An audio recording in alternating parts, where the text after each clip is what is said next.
Late Night Iain Lee on Talk Radio.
Totally disagree with secular robots. I'm David Babcock and I got my willy stuck in a hoover. You can pack that in as soon as you like.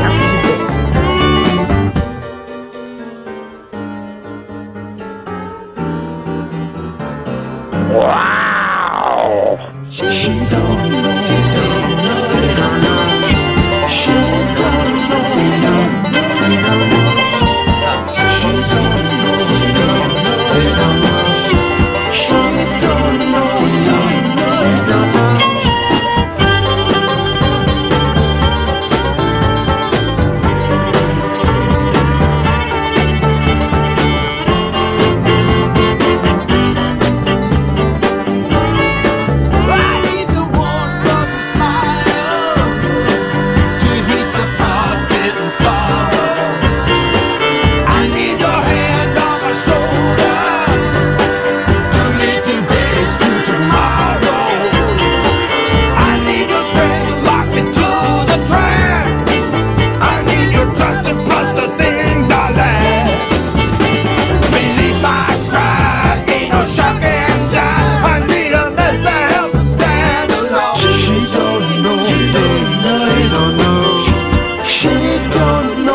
A controversial Beach Boys album, Carl and the Passion's So Tough. Controversial in that everyone hates it, but they're wrong.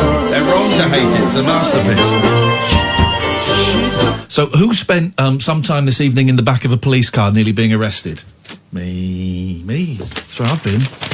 Not proud, but I'm laughing because I'm ashamed.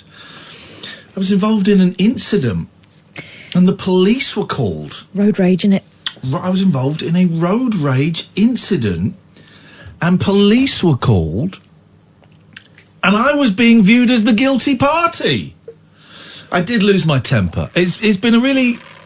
sorry? Beg your pardon, that was my coffee, everyone. I'm glad it was your mouth. We'll take calls straight to air tonight. But, Jesus, what a night. What a night. I wasn't going to talk about it because I'm so ashamed. So ashamed, and also it'll get in the papers. Put it in the papers. Who gives a toss, you lazy journo gits? I'll give you the story. It was in Kath's car, and in this street where we always park, and there's like a turning, right, behind the car a bit, and I could see there was a van there. So I opened the door because there was plenty of time, and this van came firing around the corner really fast and nearly hit the car door, but didn't. Nearly. And he went ballistic. Yeah. He went ballistic through the window, and I'm in the car. And he's going, "You effing idiot, what are you doing, effing? You not seen me coming?" I went, "Dude, what are you talking about? You were round the corner when I opened. I saw you. You were round the corner. You didn't see me. You absolutely... People like you get on my effing nerves." Wow. So then I got out of the car. That was my first of many mistakes. I'm not saying this with pride. Well, here's the thing. There's no pride in this. It's shame. You were halfway out the car anyway.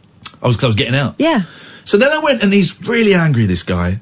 So then I started doing the shit that I do here. And I'm going, dude, why are you so angry, man? Why are you so angry? And he's really, it's not working. It's not working. My magic is not working. And he's going, you effing idiot. You better stop showing off to your girlfriend. You. And I said, mate, I've got taste. Well, that is not... No, you didn't say that. I didn't say that. So for about the first minute... Is that what he said? Stop showing off? He kept saying, stop showing off to your girlfriend. Wow. So for the first minute, and I do not tell this story with pride, braggadocio, machismo, nothing. I've nothing but shame about what happened. And so for like 2 minutes, I'm going, dude, come on, man. What is wrong? What has happened to you today to be so angry? Just calm down, man. And then I don't really know what happened. Then I think he may have called me a C.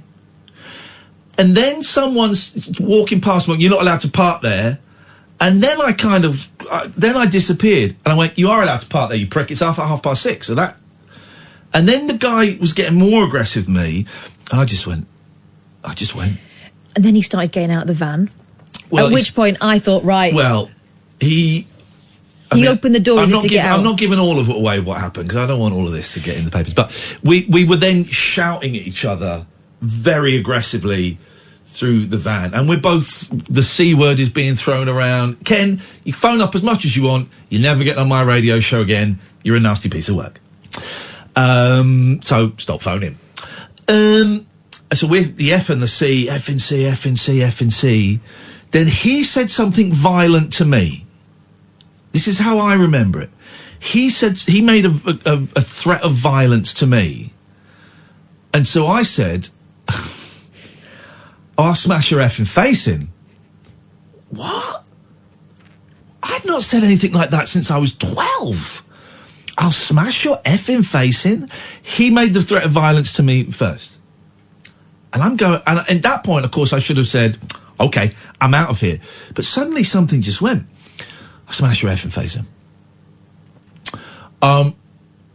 Then he tried to get out, and I pushed the door shut. And then he tried to get out again, and then I at this point I'm insane. I got in the middle at this point, and then he said I was being aggressive.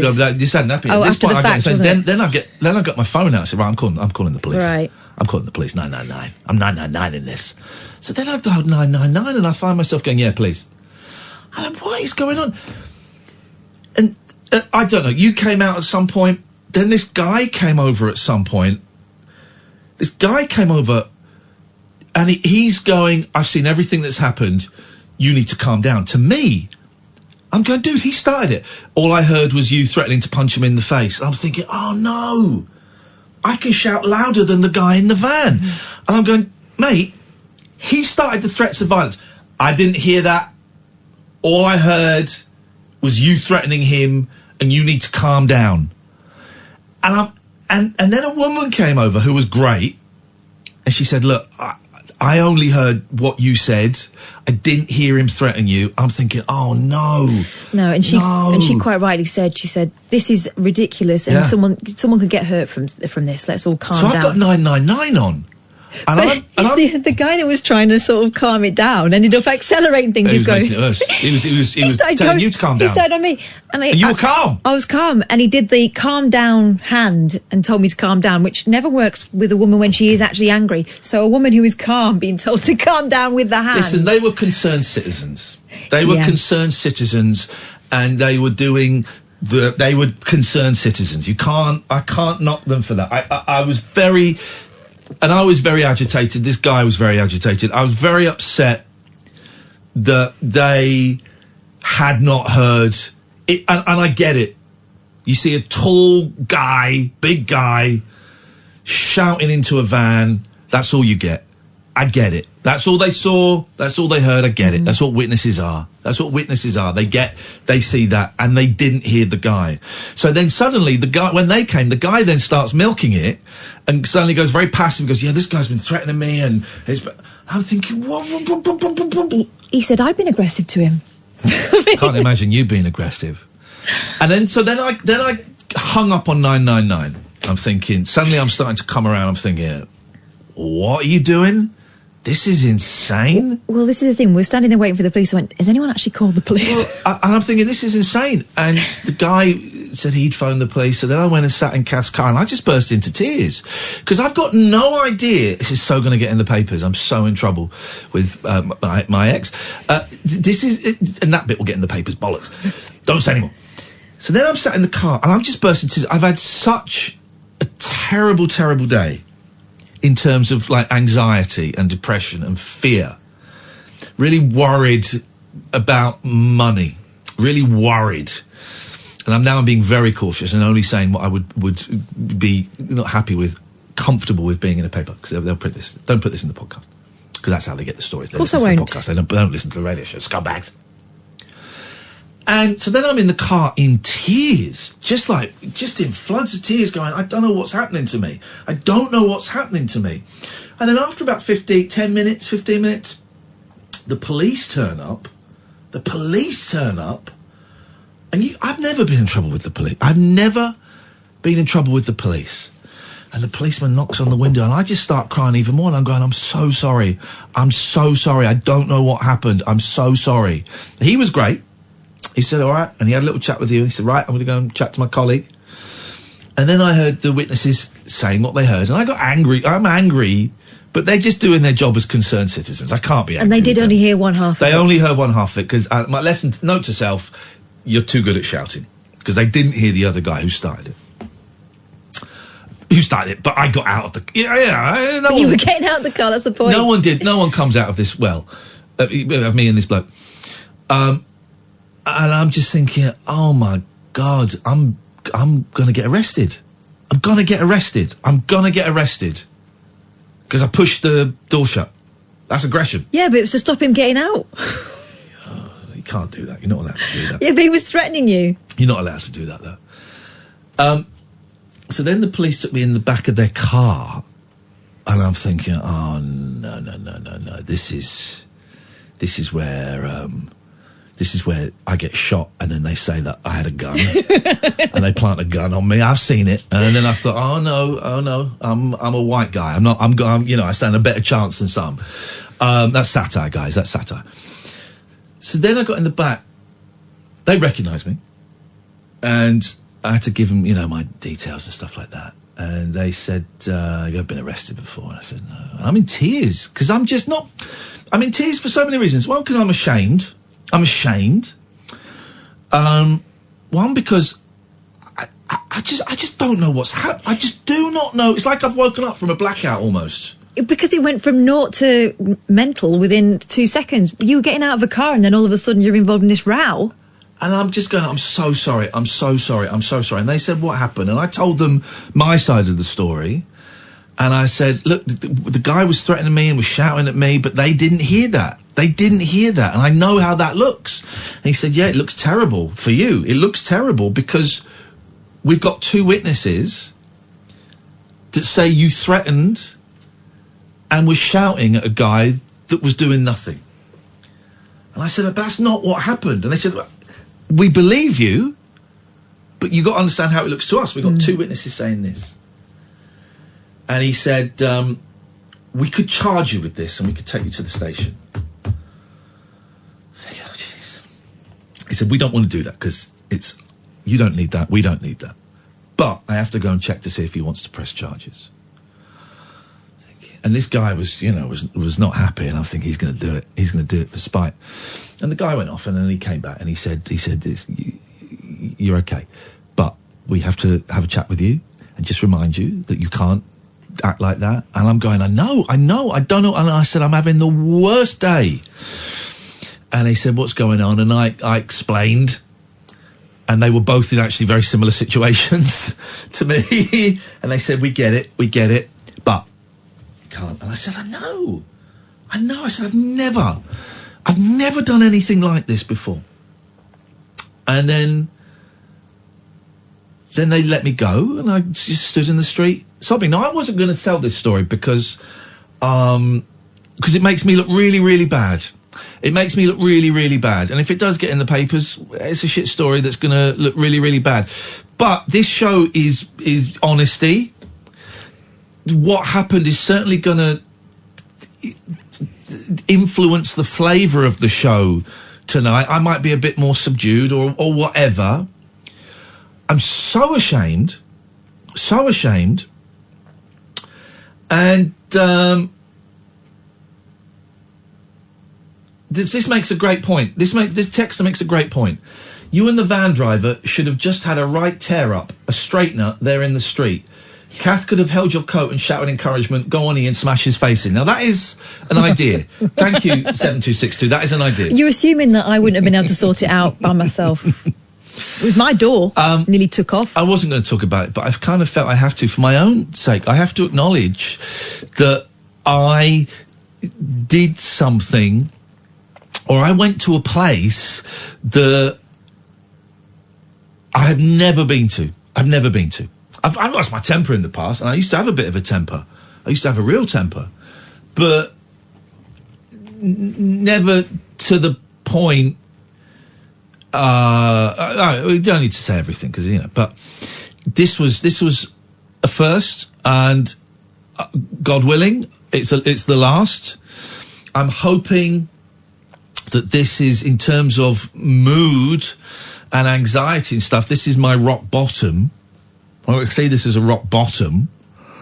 It's a real indicator to me that taking Friday nights off is totally the best thing to do. I was really considering it today as I was doing maths. But this is like, man, I'm not in a great space. I need to get to more meetings. I need to speak to my sponsor about this. I need to meditate more. I need to learn what I can from this. I really wanted to go and apologise to the driver as well. When I was sat in the car sobbing, I wanted to go to apologise to him, but I was aware that would probably have made things worse. That would probably have made things worse, I think, because he was so agitated that me also, approaching him... he was extremely aggressive. Oh, he was very... yes, he was. He was very aggressive. He was very threatening. He was thoroughly unpleasant. But who knows what had happened to him today? Who knows? Who knows what had happened to him today? You know, and I'm really trying to be that guy. Who knows what had happened to him, which is what I was trying to ascertain when it started. Can't be responsible for other people's behaviour. We're all responsible for our own. And I behaved terribly. I behaved terribly. Being spoken to in the way that he did hit something that I didn't quite know was lurking there. And I've had you guys know, I was off last week and I've had I'm not well. But I'm sort of all right. I'm not as ill as I'm not that ill. I'm not that ill that is a thing. So that is a one-off. These people aren't listening, but I apologise to the driver. I thank those two people that came along as acted as concerned citizens. I think the young woman was excellent at de-escalating the situation. I think that gentleman hopefully has learnt a few things from her. I think he was enjoying himself a bit. I think the gentleman witness may have been, but hopefully he's learnt something, because she was great. I feel like I've let you, dear listener, down. I feel like I've let you down, because I come on every night and I'm, the be kinder guy. Be kinder. Everyone needs to get on. I'm the peace and love hippie guy. And I'm there ready to lamp this bloke. Yeah, but you didn't. No, I didn't. But when he had his back turned, I blew a poison dart into his neck that would take 12 hours. So I feel I owe you an apology, dear listener. I certainly owe you an apology, Catherine. I do, because it was in front of you, and it was totally inappropriate. It was totally inappropriate behaviour. But yeah, I'm really sorry to you, dear listener, that I'm human, man. I'm human. I'm not the person that everybody thinks I am, that's like, hey, cool, yeah, let's just go to 12-step meetings, man, and give up booze. There's a lot more to it than that. I am perfectly imperfect. I am complicated. And I'm really sorry. I feel that I've let everybody down. So we begin again.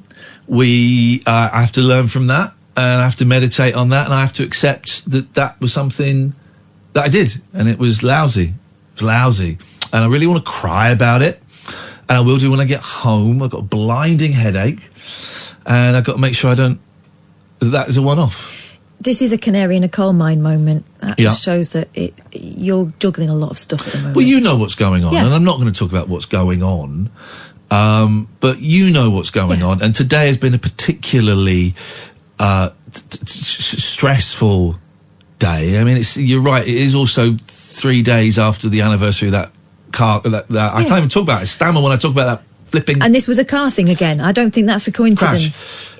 I can't even think about that bloody crash. I can't even think about it because I just see it again, and it upsets me too much. But so That's I'm it. sorry. And it was someone coming out too fast, not taking any notice, and also getting aggressive about Let's it. not talk about cars. Let's not talk about cars. Well, there it is. There it is. There it is. I can't talk about that thing because I just see the fella lying on the road. Right.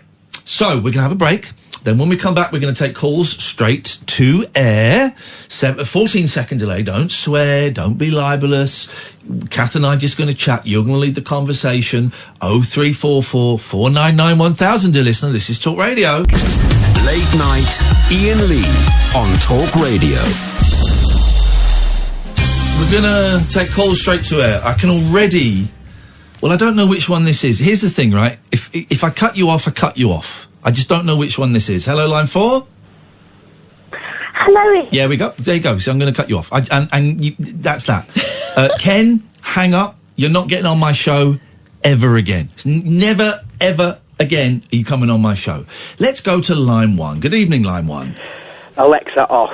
There we go. What? So is that how we start phone calls in 2020? Here's my theory. Yes. The way people talk to their robots is how they would talk to the help if they had it. And he was rude. That attitude. He was rude.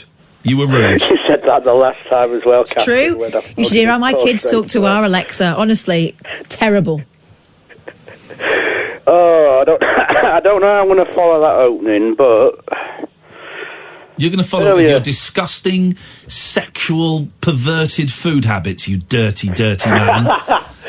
Actually, it's not me. He's phoning up. Roger is phoning up. I've seen this unfold online. He is phoning up Catherine because he thinks that you, as a fellow Northerner, will support him in his perversion, right? And I don't think you will. Come on, Roger. Okay. It's not me. Naming no names. I won't use the usual name he calls it under. I will call him Oliver. Okay, thank you. So Oliver has been pestering me to try this because he has found he's read about it and he just thinks it's just like everybody in the north, it's just the same. So it's you have a pie in a bread cake. You dirty And get. I've never heard of it. Chat, Roger, you had one the other night. Roger had when he says a bread cake, he means a bun, right? Do you mean a barm cake? Yeah, barn cake. A bun. A bap. So a bun. A bun. A roll. What you people call a roll? Now, would it be a crusty roll or soft roll? I reckon you soften it. Oh, by the way, can I just stop you? Everyone's. I've not had thick slices of cheese in a crusty roll for many a year. Sort it out, mate. Now we're leaving Europe. Exactly what I'm going to do. No, but pies in a roll. Why would you? That's disgusting. It's like we're having sex with a Johnny on. It was all right. You did it. It was. I did it this evening. But a pie's already in its own packaging. Why are you putting more packaging on it? I know, but you're killing the environment. And by that I mean your bowels. Yeah, it's to shut Ollie up, to be quite honest. Oh, have you used his name? You've used his real name. We have to end the call there because that young woman is not here to defend herself. Let's go to line 4. You're on the wireless. No, you're too slow. You've got to be quicker. Oh, silencio. Ken, you're not getting on, mate. And I know you're not listening to the radio. You just don't listen. Here, let me help you by cutting you off. Let's go to line 1. Good evening, line 1. Good evening, Iain. You told that story so well. It's. I think you should send the transcript of it to the newspapers. No, I don't want to send the transcript to the newspapers. I don't want it in the newspapers. Yeah, but you've had your say about it. You've told the story. Yeah, on my radio show, which is where I'm comfortable it being. I don't want it chopped about and important nuances and phrasings cut out, and that's why I chose. Here's the thing, right? I was watching the Matthew Wright clip when I was on his show. I watched it for the first time, and he's saying, well, how can your mental health and your divorce be private if you talk about it on the radio?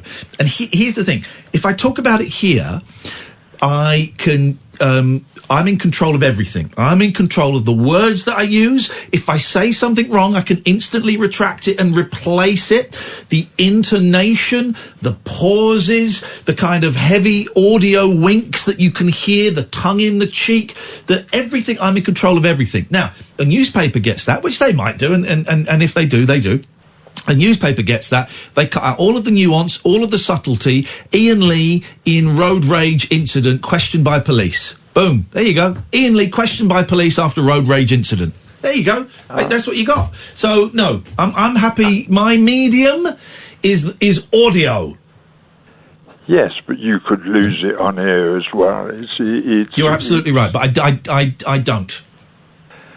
But you could. I could, but that's not connected to what we're talking about.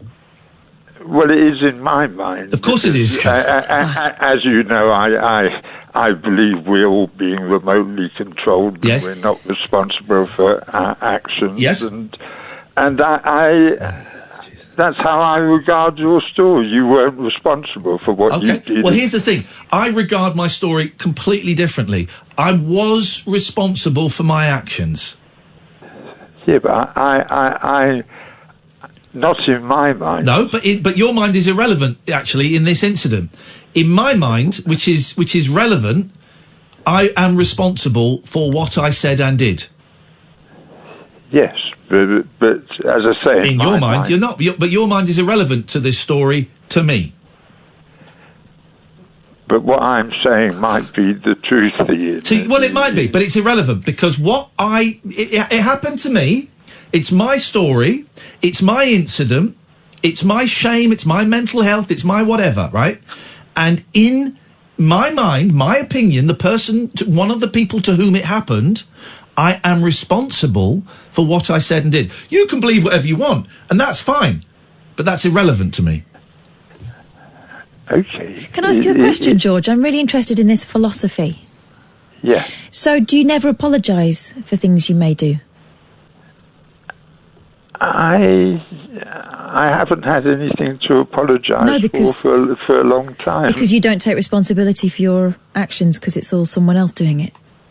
Is that right? Yes, nobody knows where their thoughts come from. I was made aware back in 1976 that my thoughts were being directed to me, so if someone is hurt by something you may say or do, that's just something they've got to deal with, is it? I can't. Again, I can't think of anything hurtful that I've said to anybody.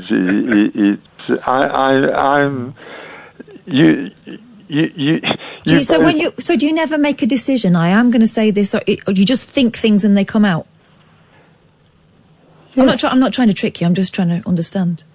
No, yeah, that's the way my mind works. You know, when you originally came round here and you did your video, and I told my story with the police. Do you remember that? No. Yes, I do. They framed you for selling acid or something. No. I was in an underground car park with a girl in the West End. Oh, that story. She was hungry. She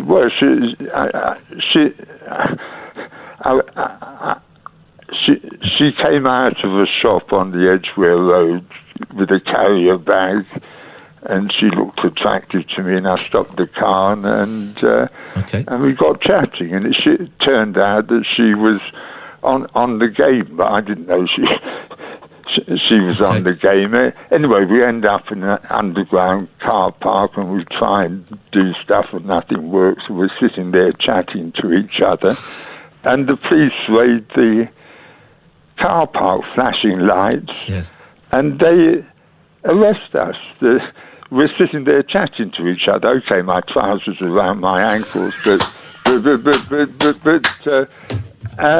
Kath left. Kath has and left. it ends up in court, in two courts. You're not court allowed to have your cases. penis out in Yeah, car I parks. think it might have been the trousers thing. Yeah, but we weren't doing anything. Doesn't matter. Well, I think it would have been better if you were doing something because it would have been covered. If I was walking down the street with my bottom hanging out, not doing anything, I'd still get arrested. George, thank you very much indeed for a little insight there into your penis. Line 2, you're on the wireless. Hello, Ian. I just want to try and reassure you about your work cut. My what? If I can. My work cut? You know, you're cutting back a day. Oh, right. thank you. Is flexible working? Is this Bill? Yeah. Yeah. Hello, Bill. Hello. Yep. Go on. I think, well, I did the same thing. Remember, I phoned, well, maybe you've had a lot on. I phoned up end of last year and... Oh, do you know what? I left my long-term job. Maybe you've planted the seed. Well, it's done my mental health good. Maybe you planted the seed because you did. So did you quit work entirely or cut back a bit? Well, no, yeah, I quit the job and now I'm just doing freelance, which is basically more money, so I can do kind of 2 days less. And you feel better? Yeah. All sorts of things have changed. Like, literally, like, it was like a domino effect. That's not something else that I was waiting on, and all of a sudden that's come into play. Yeah. So, yeah. Actually, you might have been part of the seed of this, Bill, because I do remember that conversation. There was you, and there was a guy that I think was a teacher, and he quit and bought a camper van. Yeah, and went travelling. Just went travelling. Yeah. I think those two may have been the catalysts. Well, as long as, you know, it will work. It'll take time, you know. You're going to stress about the money, but take away, obviously, the kids and that side of stuff. Who's taking the kids away? What's this? They're going to take my kids away if I don't... No. Sorry? I mean, like, the financial aspect, obviously, that's always going to stay the same. Yep. But in regards, I find I was living way beyond my means, and I wasn't happy with it. And you kind of realise, like, you budget yourself better, and you're just happier with simple things. Well, today I sat down for the first time and did a proper budget of what I'm spending and what I'm earning. And there's a couple. It's pretty tight, you know. I'm not really now. I don't buy stuff. There's no real luxuries in there. But I can cut back. I can get rid of Netflix. It's £10 a month. I can get rid of the cleaner. That's £60 a month. You know. So there's a couple of little things. You got to keep Netflix. Just get rid of the cleaner and do it yourself. You'll have more time to clean. I will have more time to clean without Netflix. I think I've... Don't keep Netflix, because I really like it. No, why don't you pay for my Netflix? I will. You pay for my Netflix. I actually will. She doesn't use my Netflix, but if she did... I'd miss it. That's awkward. How many people... What is the percentage of people that actually pay for Netflix compared with the people that actually watch Netflix? Out of a partnership of friends, one pays. Yeah. No, but I mean, I bet it's like a quarter. I bet there are 4 times as many viewers of Netflix than there are subscribers in different households. So it's not just like I subscribe and then the kids. And you let your mum have it as well. Yeah.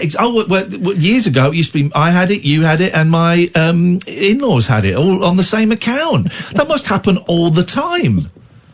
Do you pay for Netflix, definitely. Bill? Yeah, I pay for my Netflix, and I used to let people log into it, but I don't now. I just pretend I don't have it.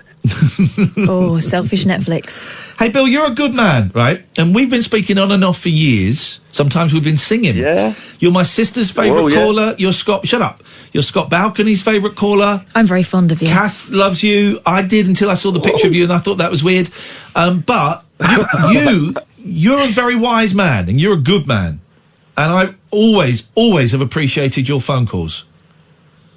I've appreciated your time, Ian. You've always entertained me. And can I ask one favour? Yeah. Just for old time's sake, whatever nonsense it is you're about to say, Could you sing it to us? Yeah, maybe can I lighten the mood about the argument and sing about that? Please do. Oh, God. All right, then. There was a man in a van.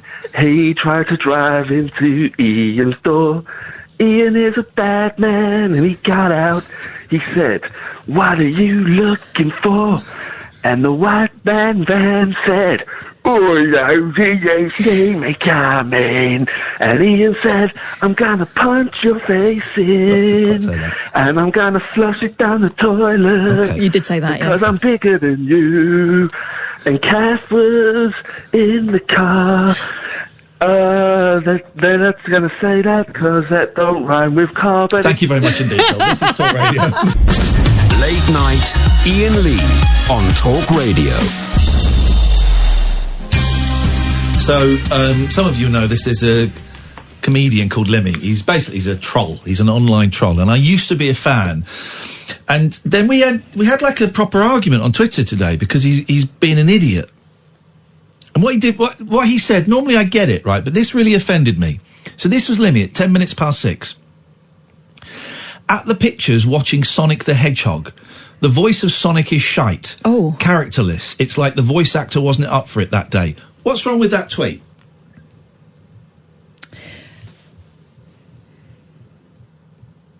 He's sending messages when he's in the cinema. At the pictures watching Sonic the Hedgehog. What a scumbag. So I've replied, "Turn your effing phone off in the cinema, you PR1CK. Wow.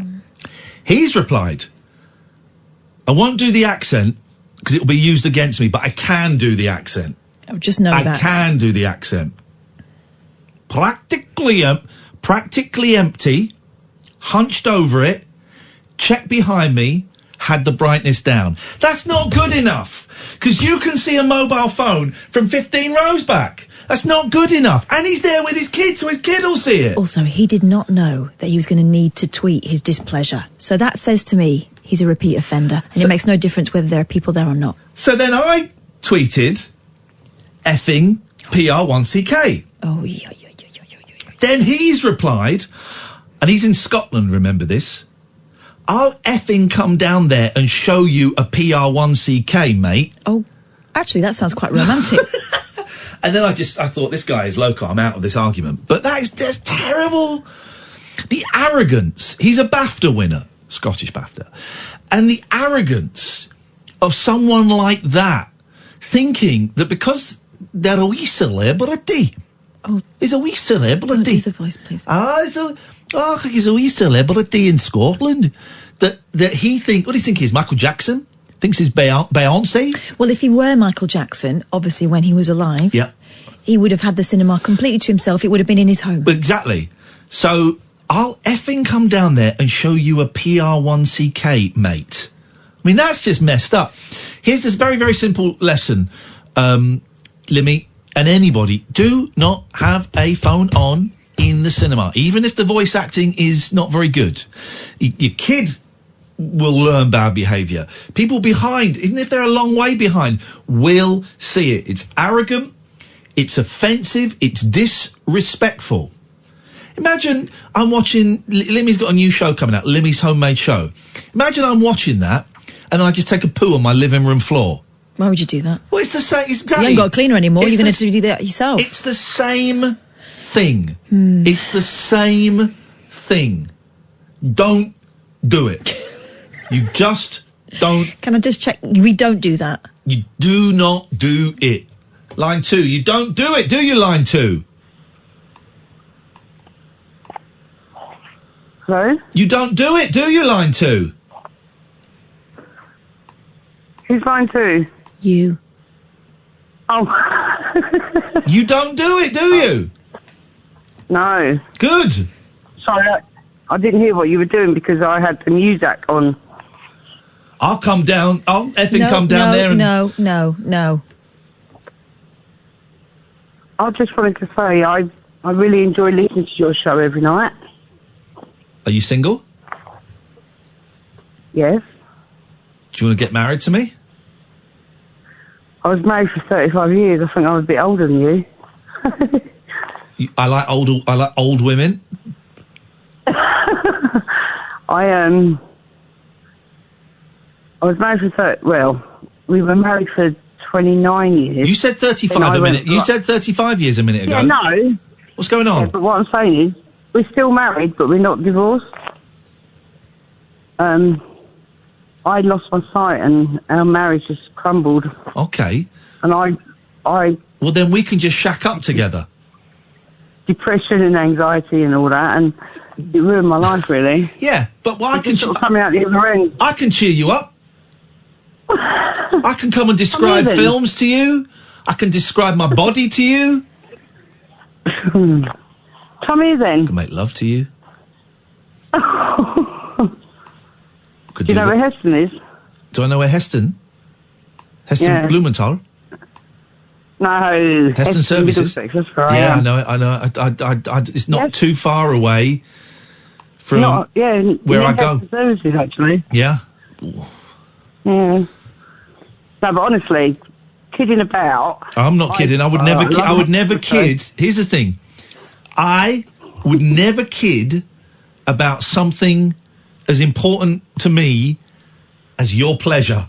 Oh my God. I could not kid about that. Oh. That is too important to me. It's just thank you. Too important. Thank you very much. Oh no, I'll be saying thank you very much. She's being polite. I will be saying thank you very much. I would say thank you. I would say thank you very much for that last 45 minutes in the pleasure zone. Oh my God. Oh my God. Sheila and Ian in the pleasure zone live on Talk Radio. Whoa. You didn't say anything about it being broadcast. The home of Howard Hughes. I've got a broadcast. That really would be unexplained, Sheila. Everything's content. Everything is content. Oh, please. And Sheila will be very content. I've spoken to you before. I remember you, Sheila. I remember you. I've not been able to stop thinking about you. This is the longest relationship he's been in. Steady. Oh my God. Sheila. I love you as well, Cass.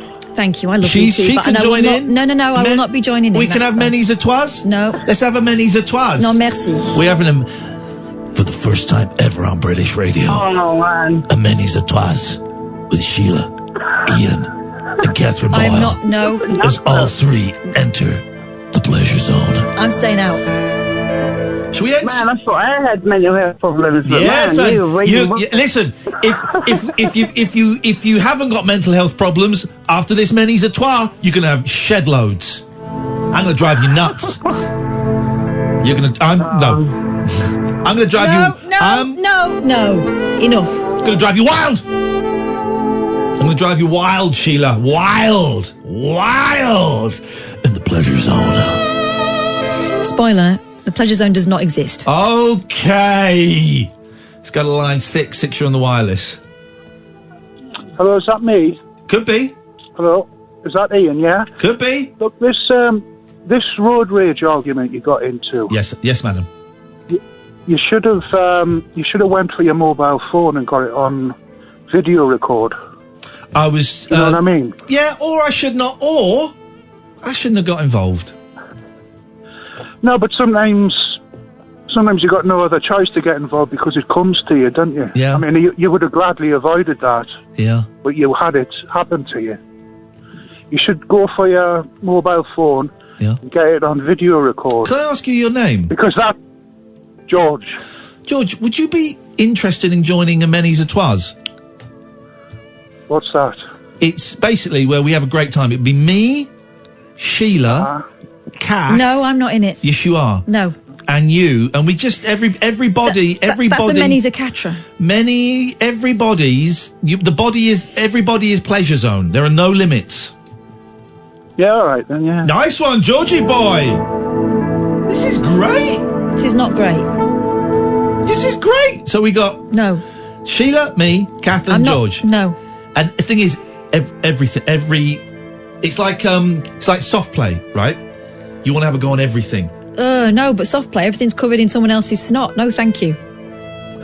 And you're allowed to have a go on everything. No. There are no rules. The only rules are, got to take your shoes off. I feel very sick in soft plays. No food inside. So many enclosed spaces. No.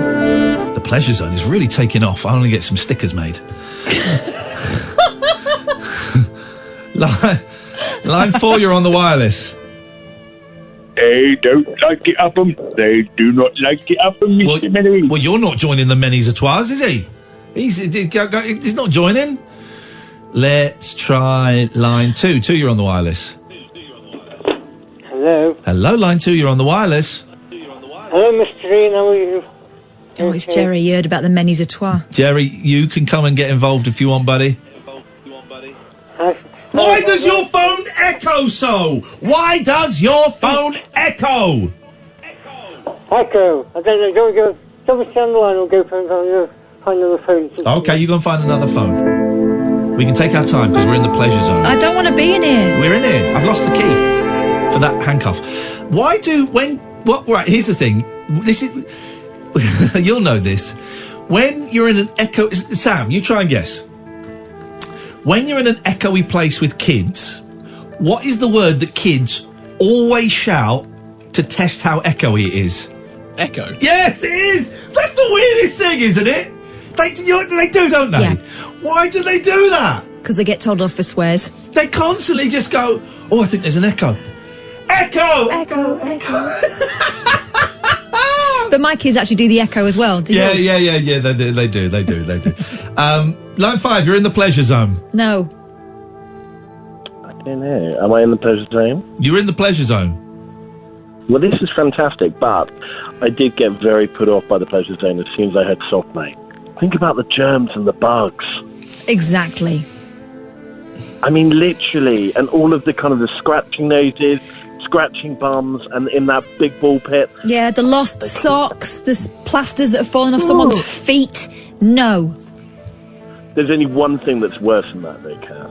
There's one thing that's worse than that. The sandpit. The fact of how much they charge you to go and play with other kids to... We're not bringing kids into the pleasure zone, sir.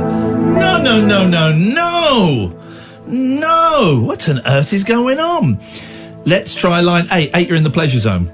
I've got something to tell you. I've got something to He's say. doing that thing, yeah. I feel so damn sensual tonight. I'm gonna wear tights. Well, tights are the least sexy, aren't they? Big gusset, really? Does that do it for you? We've got a full switchboard. Everyone wants to join the pleasure zone. Except me. Let's go to line 7. 7, you're in the pleasure zone. Oh, that's very...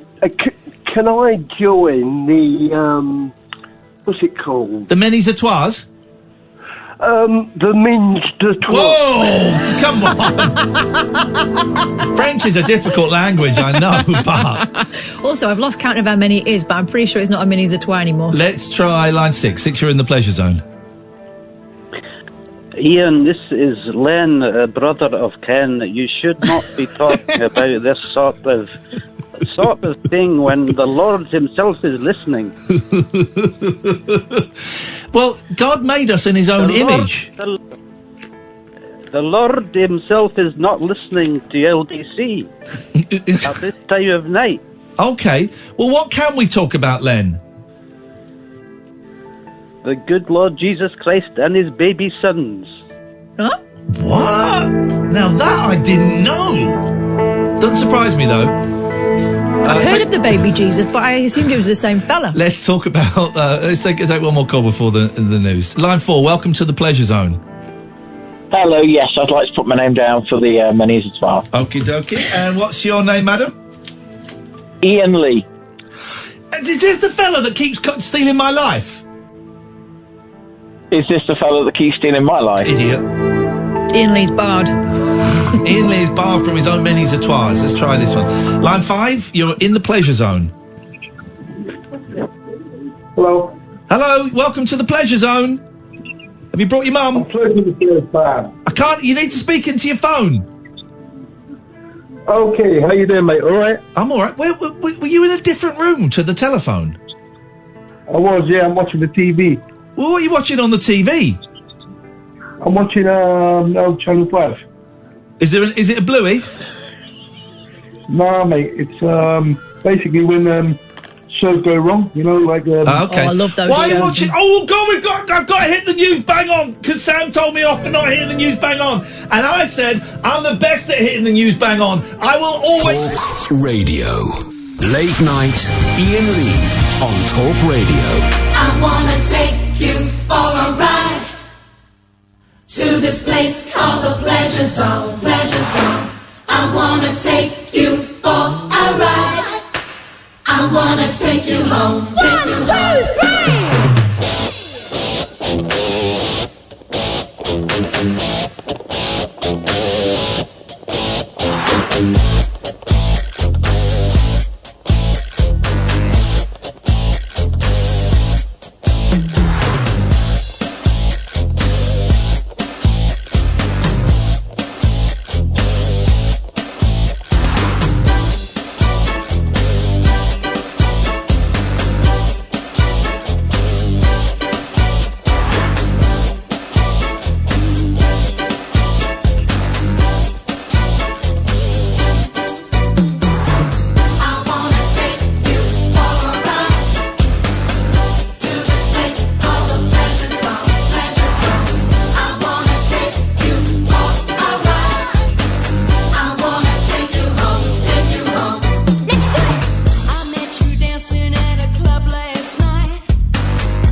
Oh, 3444991,000. Call straight to air. Is this the thing about this? So, unfortunately, very sadly, a British man has died who's on that cruise. Now, the sixth person to have died on that cruise from the coronavirus. And here's the thing. When I heard this news earlier today, and my first thought was, how old was he? Did he have any pre-existing conditions? Because saying a man, I'm a man.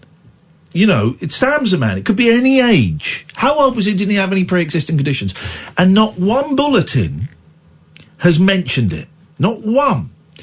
And I had to go onto Twitter, and the only news outlet at that point, they might have changed it, that had his age was Sky. And it wasn't the first, it was several hours after the story, but the guy was in his 70s.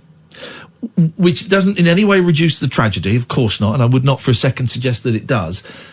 But it lowers the level. I think it's an important fact. It lowers the level of panic. Okay, it was an older man that has died from the coronavirus. Right, okay. Because if it had been, a perfectly fit 36-year-old or a 48-year-old, that raises the concern level. And I just think we have to tread so carefully as the media, as human beings, as whatever, to be honest and open and tell the facts and not scare everybody needlessly. His age is just as important Yes. as it would have been if he was 18. You've just got to make sure people know. Yeah. No one mentioned it. Isn't that strange? And we've not been mentioning it in the news. I saw a friend of my dad's tweeting his holiday company today, saying, "I really like some advice, please. I'm 63, travelling to, I think, Italy, and I am asthmatic. Is it irresponsible of me to go?" Now, he's a sensible bloke, and he wants to take the right kind of precautions, and he also wants to know, where he stands with this thing. And that's reasonable. Unfortunately, we had someone ringing up last night, didn't we, saying that there's mass panic and people are buying, the masks have run out and all this stuff. I bet there weren't that many masks anyway. It's not like there were a million masks. But which masks? Well, exactly. Which outlet? Have you changed your behaviour at all? I have. I'm washing my hands more. But And tomorrow, I am taking the boys to a place where there will be a lot of people. And I did think, should I? It crossed my mind, and I've weighed it up, and I think it'll be all right. Yeah. I think it'll be all right. So I'm going to do that. But I'm washing my hands more. But I tend to do that whenever there's a thing, whether it's this or whether it's flu season, what it is. You're quite a hygienic woman. Well, I've noticed that. Also, it's normally me that makes the food, so Yeah. I kind of always, it's second nature to me to wash my hands. Yeah, but I do now. Washing my hands, not constantly, but I'm washing my hands. That's all I can do, really. I mean, I had a Chinese the other day. I would sit next to a Chinese person, because it would be racist not to. I mean, obviously, I wouldn't just walk into a Chinese person's house and sit on their sofa. I would, if it was on a train. Hello, I'm sorry that I've broken in, but I'm trying not to be racist. But I'm not panicking. I am mildly concerned and keeping an eye on it. That's it. I'm keeping. Even mildly concerned is a little bit too much. I'm keeping an eye on it, and I am when I hear that someone has died, I'm just checking how old. Was there someone in their 70s? Okay, and where did this happen? Okay. Yeah, I'm just gonna log that. Also, how does self-isolation work? Well, for example, if someone's just come back from a place where there is a high level of people being reported with it, and this is the thing, right? The fact that people are being reported as cases doesn't mean that there aren't cases elsewhere. It just means that people haven't spotted it yet, or it's not been recognised as such. But people come home and they'll say, right, I'm not coming into work for 2 weeks. Yeah, but who can afford that? No one can afford that. Although, I mean, I think if you phoned your workplace and said, I've just been to somewhere where there's been coronavirus, can I work from home for 2 weeks? I'll say, yeah, sure you can. Oh, you can work from home. But if your job is a job where you have to be on site, you're not going to get paid for that. And how do you get food? I was genuinely going through this in my head. Do you order Tesco delivery and get them to leave it outside? What, in a bucket of vinegar? Like they used to with the plague? No, you just go bang on the window, leave it out there. Just get the bags. I might have corona. No. Just leave it there. But it's only if you cough or kiss or touch someone. No, it's not. It survives on surfaces. That's the thing.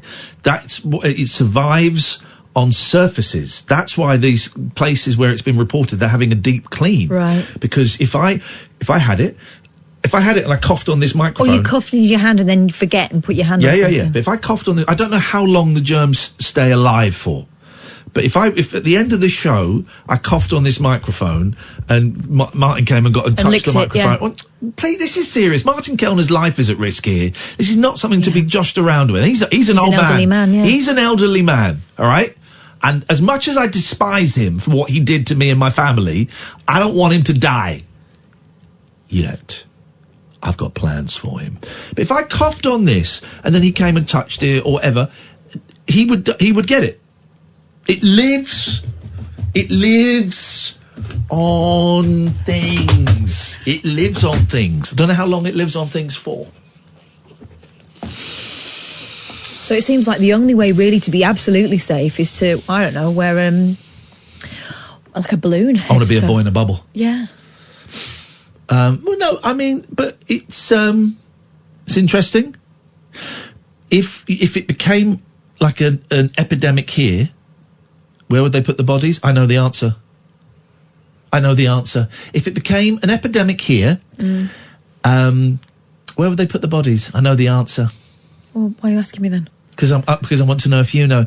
If it became an epidemic, right, 140,000 people could die in this country of it. Oh, my God. Where would they put the bodies? Hyde Park. Is that right? Hyde Park. Why? That was better because it's big and open. They would dispose of the bodies in Hyde Park. That's what we're dealing with here. And you're telling me not to be scared and panicked? How are you privy to this information? I read it on line. 03. Now, you're spreading fake news, apparently. Mr. MWB says, I saw in the 6 o'clock news that it doesn't survive on surfaces. Who is this? Well, no. Well, I'm not... Right, Let's check it. Come on. First of all, I'm not spreading fake news. This is an evolving story. Oh, so it might. Oh, we're putting that one in, are we? It's an evolving story. I'm sorry. Let's be You're sure. not a fan of science, then? I'm a fan of facts. Yeah, exactly. But the thing is, this is a brand new virus. We are learning more and more about it every single day. I think Mr. MWB is about to be reported for actually spreading dangerous hate crimes. How long can the new coronavirus last on surfaces? Oh, so it can live on Let's surfaces. see. Well, yeah, let Mr. Some coronaviruses, oh my... coronavirus? Can last on surfaces for up to 9 days. So kiss it, Mr. MWB. So I would like an apology, please, to me, to Catherine, to the Chinese listeners, well, they got two, and to everybody, please. Thank you very much. The authors found that these coronaviruses can linger on surfaces for over a week, but some of them don't remain active for as long at temperatures higher than 86 degrees Fahrenheit or 30 Celsius. Okay, saying a lot of numbers there, and that's a real facts, mate. buzzkill. I'm sorry if that's Line tiresome. 1. The pleasure zone has been closed down. This is now a disinfected zone. Disinfected. Quarantine zone. Disinfected. We call it disinfected. Welcome to the quarantine zone.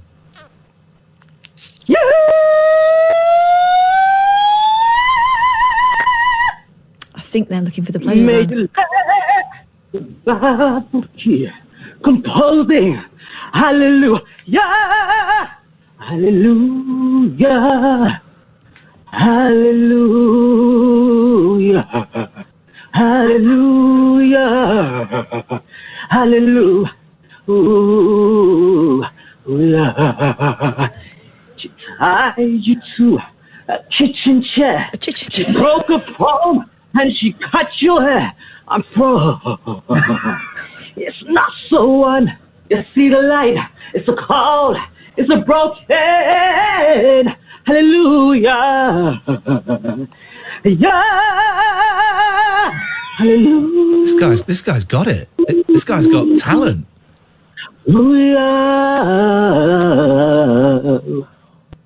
That guy's got talent.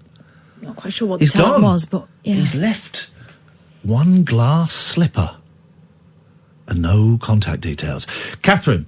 That's not a glass slipper, that's a Marabou mule. When yes. we leave the quarantine zone in 14 days, yes. Take me around to every young man's house and let me slip on this, what is it? Marabou mule. A Marabou mule. Do you know what one of those is? No. Oh, they're fabulous. I've always wanted a pair. When we find the first person to whom their foot fits this Marabou mule, I will sign them on a record contract. Let's just hope there aren't more than one person who's got the same size foot. Otherwise, we are screwed. That's a nice shoe. We are screwed. Imagine if someone had the same size shoe, same foot as Cinderella. Yeah. And he married the wrong, I'm going to say it, bird. Silly prince. What were you going to say then? Yes, line 1, welcome to the quarantine zone. Hello, Corona. Hello, Corona. I think I'm going there. Okay, okay, we lost that gentleman. Okay, that's fine. It's tough out. It's tough. Hello, line 2, welcome to the quarantine zone. So, yes, I know it's not double bubble, so I'm going to be quick. You are indeed correct, Ian. It lasts on surfaces for, they think, 23 to 24 hours. And the Hyde Park thing, I'm afraid, is not the case. It is ice rinks. That's what they use for temporary mortuaries. Well, how would people... Well, I think you're wrong, because how would people skate? I think the skating would probably be put to one side, I would have thought. Otherwise, it could be really quite... Well, actually, that could be true out of London, but in London, it's Hyde Park. Yeah, that would probably make sense. Can I ask you a question? The ice rinks. Yeah. What is the stuff on the floor of ice rinks?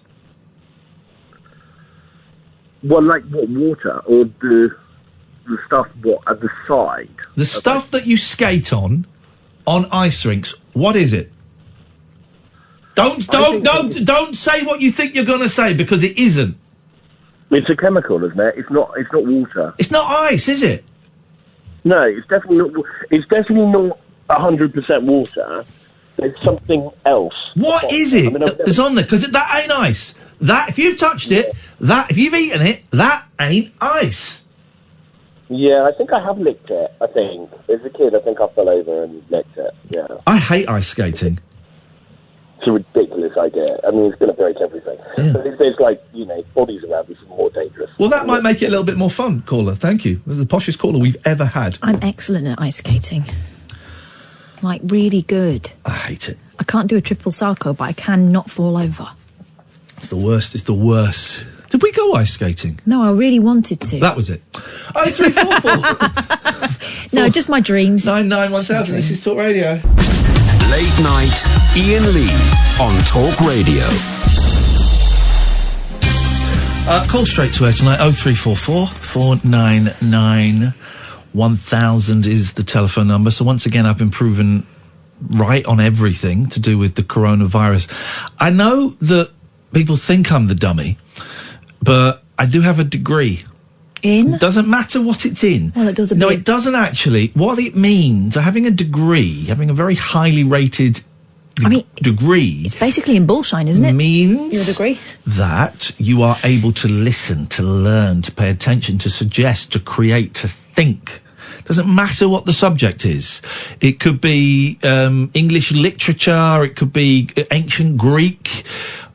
it could be science, could be science. Performing arts. Could be performing arts. It doesn't matter what it's in. The fact is, I have a degree. I have letters after my name. Do you? Yeah, I've got a degree and a postgraduate diploma. So, okay, so you've got... Okay. In fact, it was joint honours, so I've got 2 degrees. Okay, so you've got a couple of little silly things. But my I've got degree... distinction in spoken Spanish. Is it a BA honours, though? Yeah. Is it? Yeah, joint honours. Both of them? Yeah. Joint honours. Yeah. Okay, well, with a distinction. Okay, well, mine's a BA honours. BA Hons, as we call it. Yeah. And I could put that after my name. I choose not to. Yeah, because everyone's got one. Because I'm very, very humble. Very humble guy. Not everyone's got one. Sam, have you got a degree? Or BSc. I'm so sorry to hear that. Oh, I'm so sorry. Can they treat that now? That's mad cow disease, isn't it, Catherine, a BSc? No. Oh, dear, poor lad. So I am actually very bright. What, are you an engineer or something? No. What then? I got it in radio production, funny enough. It's a science, is it? Apparently so. Oh, dear, Catherine. He's more qualified to do your job than you are, and you're doing your job, and he's doing his job, and I'm getting paid more than both of you put together. Figure that! 0344 499 1000 is the telephone number if you want to give us a call. Call straight to air. It can be silly, it can be light. We're out of the pleasure zone. Obviously. We're now in the quarantine zone, and I want to self-isolate. I mean, it's kind of how I live my life anyway, but I want to do it for 14 friggin' days. I'm tempted to... Can you say that word? Well... Flipping days, I said. I'm tempted to take the boys to northern Italy this weekend. And then we just go home and I have to self-isolate with them and we play Fortnite for... A fortnight. A fortnight of fortnights. That's what I'm tempted to do. I did say to the kids that I was going to do that and they went, yeah, but then you have to stay in the hotel. I went, what, in bed? Watching telly on my own for 2 weeks? That sounds awful. If I went to this hotel in Tenerife where everyone's in lockdown... Yeah. So you go there, and on the day you're about to check out, these are genuine questions. The day you're about to check out, the manager says, "Oh, I'm so sorry. You must not live here." Where's he from? He's from France. He's part of the EU. They can travel anywhere he wants. We're not. I'm so sorry. You must not live here. We have reported case of, how you say, coronavirus, and we have... You must not leave. And you go, I'm leaving. Oh, monsieur, if you look over there, and there's like the Tenerifian armed guard, and they've got guns. You must stay La Guardia Civil. for 14 days. Who pays for that? That's a good question. Well, Who pays the 14 days that you're in the hotel? You? The hotel? Insurance, if you've got it, maybe. I'm guessing the government. That's the one that's compelling you to stay. The Tenerifean government. Spanish, yeah, it would be. Well, it's Tenerife I'm talking about. I'm not talking about Spain at the moment. Spain. Well, I'm not talking about Spain. I'm not talking about Spain. No one owns me. Ken, put your phone down. Jesus owns you, is what he wants to say. So the Tenerife government would pay for your 14 days in that hotel. That doesn't seem right to me. Or you're thinking you're paying for it? Probably am. No. Probably am paying for all these out of work single mums. You don't get that anymore, do you? You may be too young to remember this. I remember when they were the single mums. Single mums were the go-to. They'd done it to get a flat. That was the standard line. Single wasn't mums it? were constantly being attacked in the press. Single mums. Now it's Muslims, Polish. Immigrants. It's immigrants now. It used to be single mums. They'd done it to get a flat. Yeah. Again, it's the same argument. They'd done it to get a flat. Let's have a little bit of that. Of course you can. Thank you. Now, if you've got coronavirus, I'm about to get it because I'm about to lick your rim.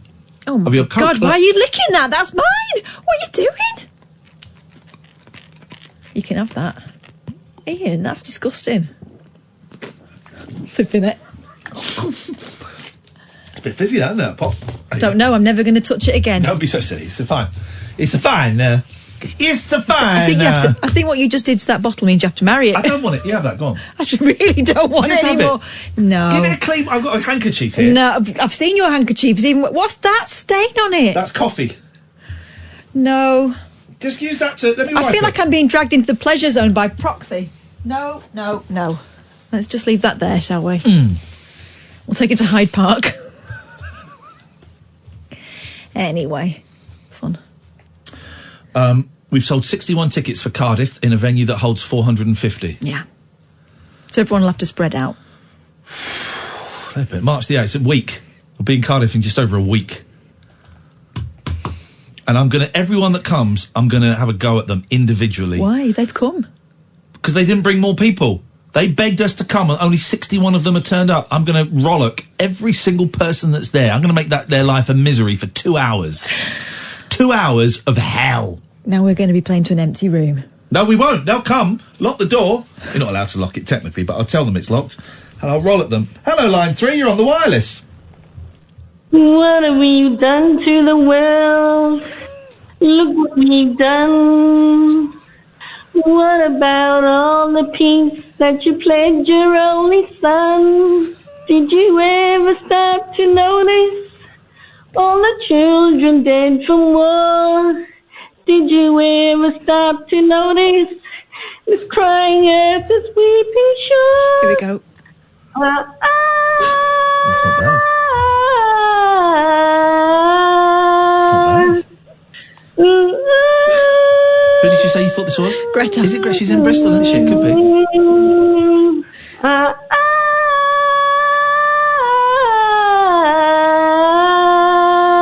Do you need help?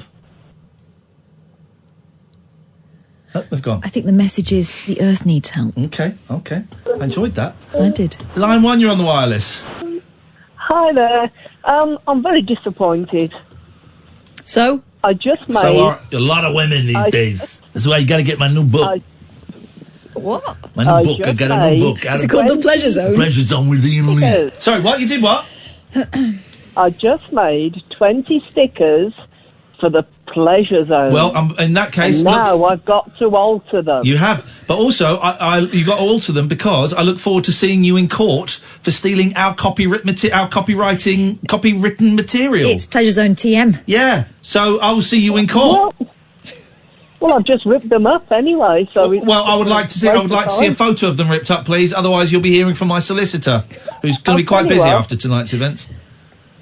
Tell you what, I'll bring them to Cardiff on Sunday. You will. You will. Or week Sunday. You will. I want. You are being sued. You're being sued, young lady. Also, it's not that kind of party.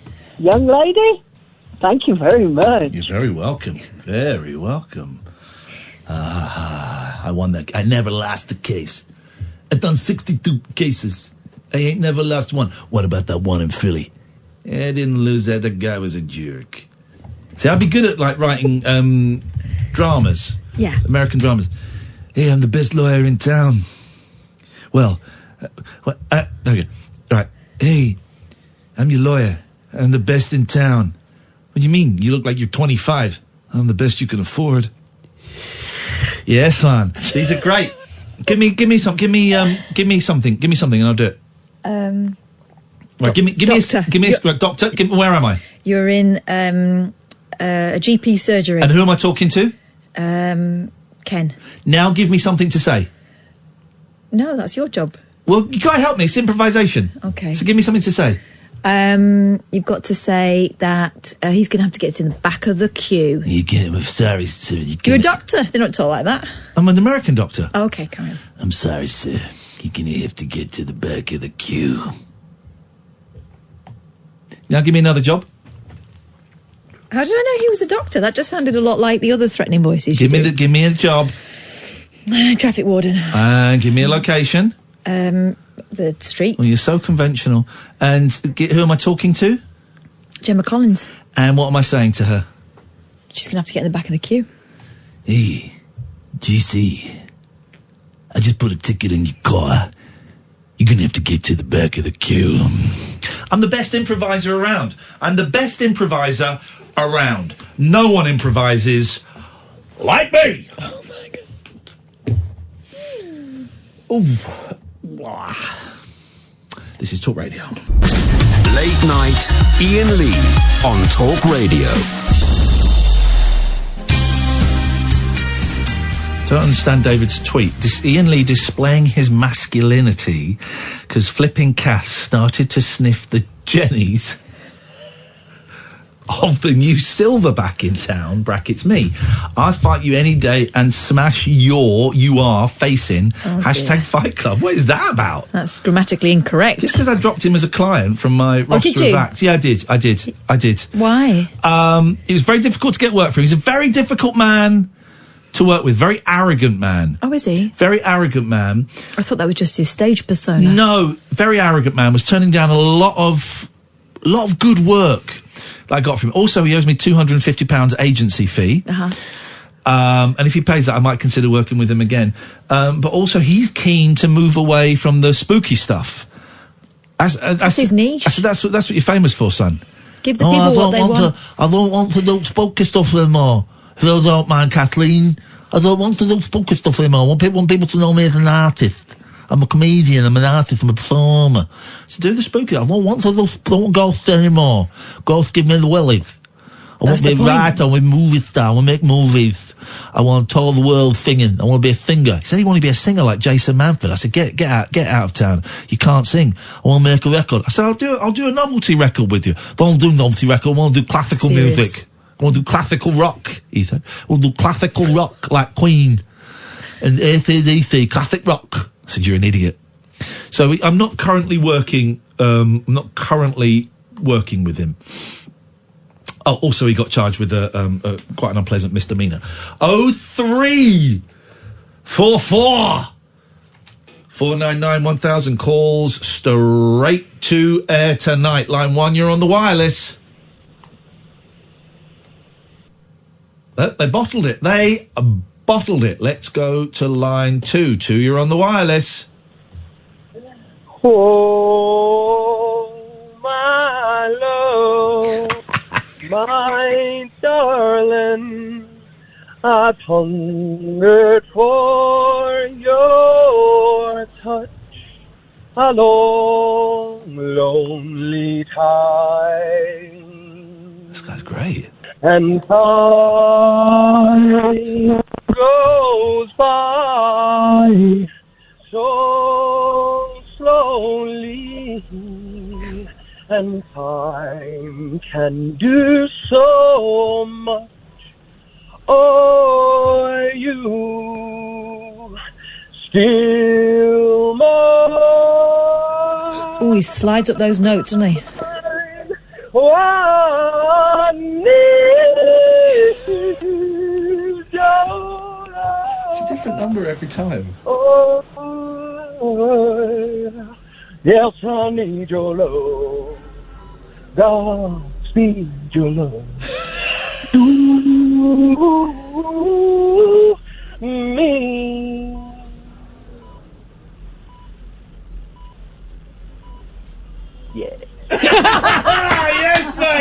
Yes, mate. That was great. It's been a different caller every time phoning up to sing, and there's some real talent out there. Or is it the same guy in a room with a lot of people? Could be. With phones. Yeah, with different phones. Yeah. Why would there have to be lots of people there? Because I'm thinking it's a student sitting in his room with all his mates, and he's using their phone. Line 1, you're on the wireless. Yeah, apologise, got bollocks using the phone, so he told me couldn't use it, so I've got to use the Echo phone. So, why would they even make an Echo phone? Also, who's telling you off for using a phone? No, he told me off, so he's going to report me to management for using their own phone. Report you to management? What are they going to do, sack you? Don't talk because it echoes. Again. Well, you're talking. Yeah, I know, but my echo is less irritating than yours. Wow. I know, I'm sorry, I apologise. That's all right, Jerry. Don't you apologise. No, you apologise. You see, that is irritating and mine isn't. Listen. It is. It isn't. And Jerry, just keep out of this, mate. I'm having a chat with my friend. Your echo is more annoying than mine, so why don't you just button it while I talk to Gerald, all right? I'm just concerned that someone is controlling his communications. Button it. I'll control you. I'm trying to control your communications. You come over here and say that. And a bad day. I'm trying to control your... Oh, yeah, thanks. Yeah, Jerry, what do you want? Oh, I think I've bruised myself. Good. I'm going to cry. See me, Evan. What are you talking about? My freedoms are being curtailed everywhere. I've just been, and then it's getting more controlled by the day. I can't do anything. My free will is being taken away from me. I'm just not I'm struggling to hear you today, Jerry, and understand you. He's saying his freedoms are being curtailed. Big words, 11 o'clock at night. To me, but I'm just in a good place at the moment.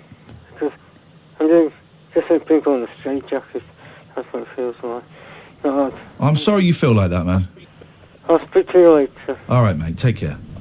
Have a bad day. Bye-bye. Bye-bye. That's, oh, man, that's really disappointing to hear that when we're in the quarantine zone anywhere. Everyone's going a little bit... If we listen, we can listen to the quarantine... This is what the quarantine zone sounds like.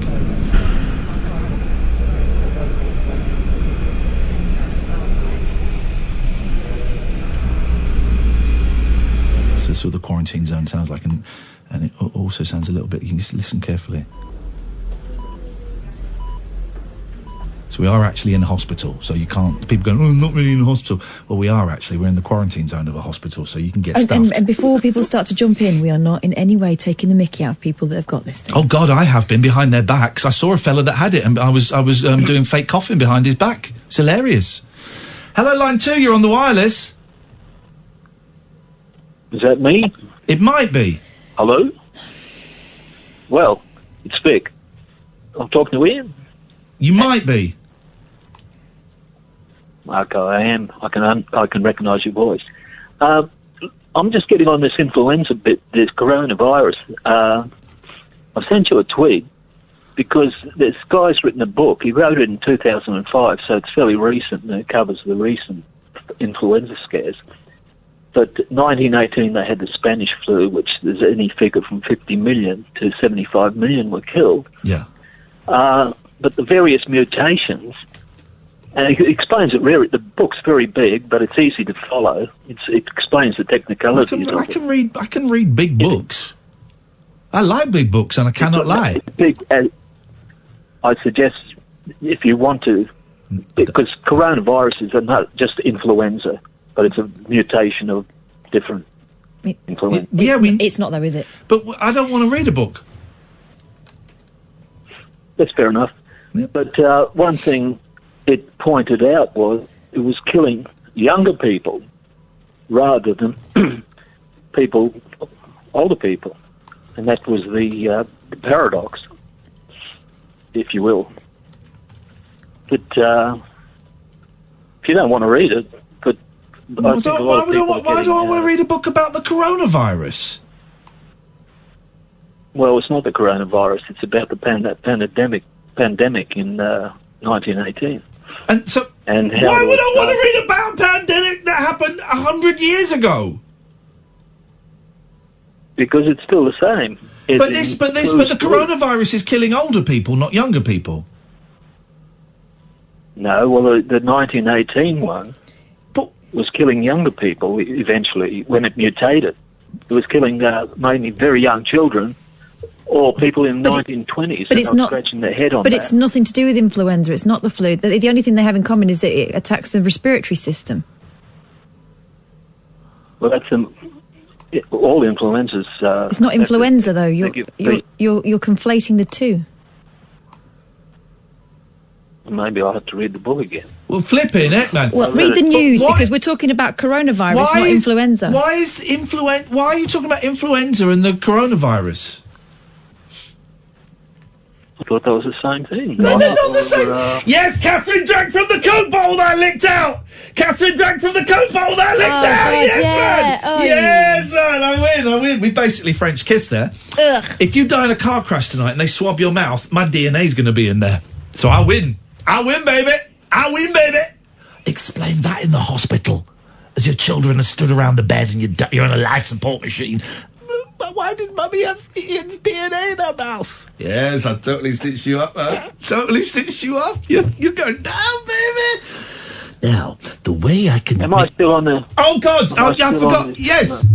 But the thing from 1918... I just Googled coronavirus and they say, yes, coronavirus is flu. No. It is worse than the flu. Yeah, it's not... Right, hang on. Is coronavirus the flu? Let's have a little look.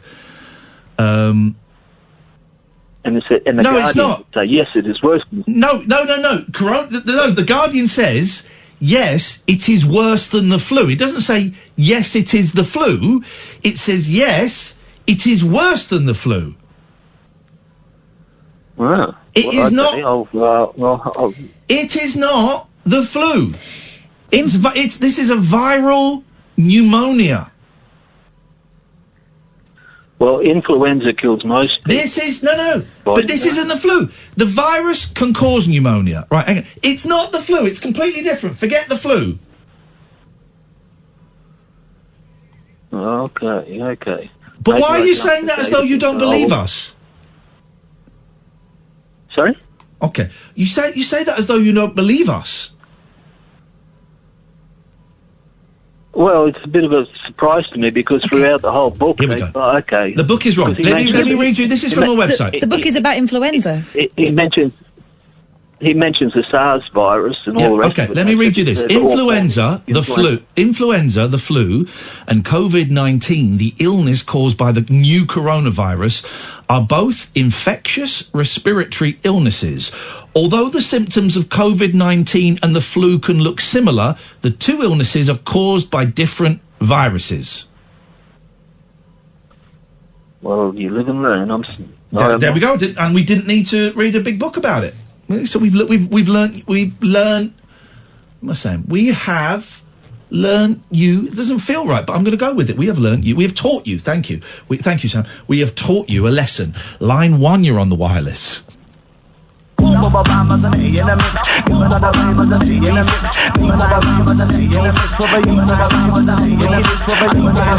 know we're in the quarantine zone, but sometimes we have a laugh in here. Sometimes we have a real laugh in here.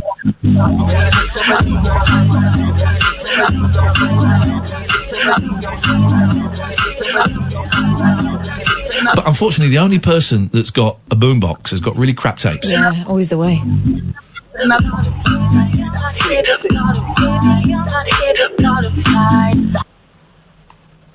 And the batteries keep running out. 03444. Do we do that break? Ooh, we're doing it now, baby. Late night, Iain Lee on Talk Radio.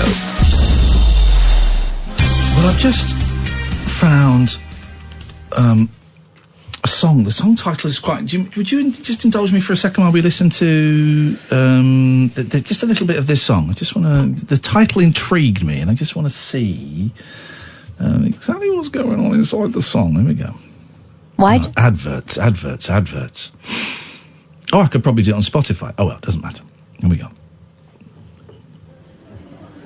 Yo, Jerry, This club is slamming. Lou, I know exactly what you mean. Ain't no joke with all these women in here. Wait, ain't that the girl from MTV over there? Oh, yeah. That's downtown Julie Brown. No, the one next to her, man. Oh, Paula Abdul? Oh, the one with the nice... Oh, the nice big butt? That's Janet Jackson. No, the blonde, Lou. Oh, come on, my brother. That's Madonna. The other blonde, the one from England with the big... That's the Fox. Yeah. Samantha Fox. All of her songs seem to be riffs from other songs.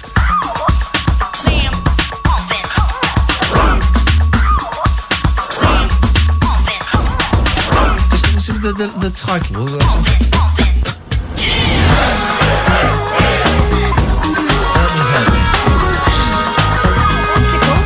It's called But the Pants Stay On. A lot of our songs have got brackets. Here we go. Because we dancing doesn't mean that we're romancing too. For you hardly know you, so I have to show you that it's not as easy as it seems to be to get all that you want from me.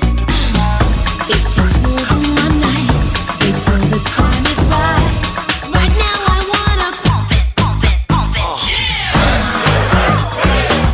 I know you wanna take me home. Baby, that's not what I want. You want my body all night long, but the pants stay on. Okay. That's consent.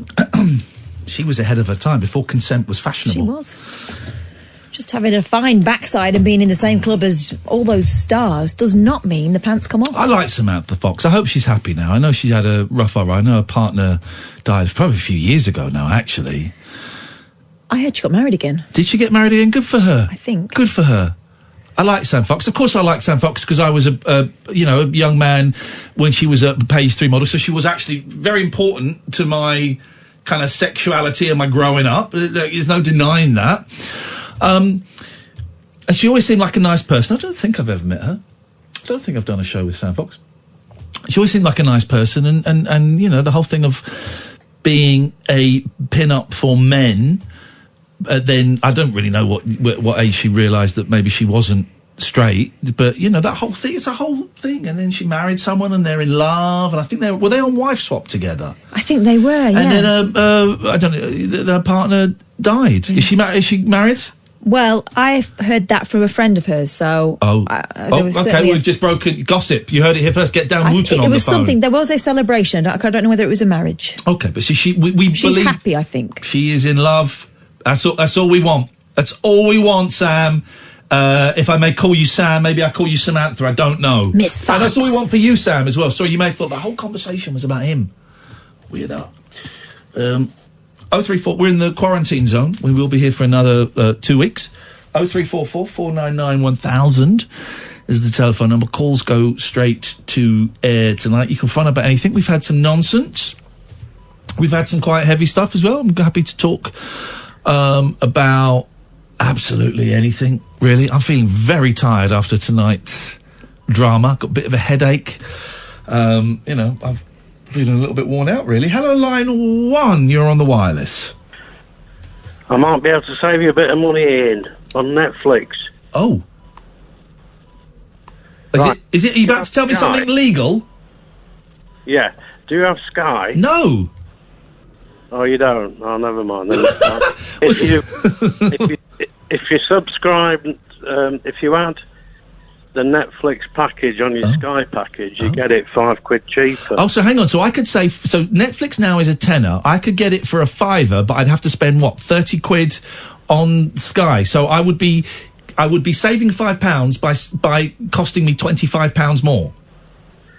Well, I thought you might have Sky because you're a man of the world. No, I don't really have. No, I don't. Here's the thing. I don't really watch that much telly. I might miss Netflix if it was gone. Netflix is handy. Kathy's mouthing to me that she'll start paying for it. Well, I don't want your Netflix. Why have I been paying for your Netflix for the past 4 years? Not 4 years. Yes. Oh, hang on a minute. Hang on a minute. Calculator. Oh. No. You've only just put me on it. Not true. Not Yeah. Catherine. Because you said, I'm doing cutbacks. You kicked everyone off. For like 3 months. For about 3 years. Get lost. You've had it for years and you know you've had it for...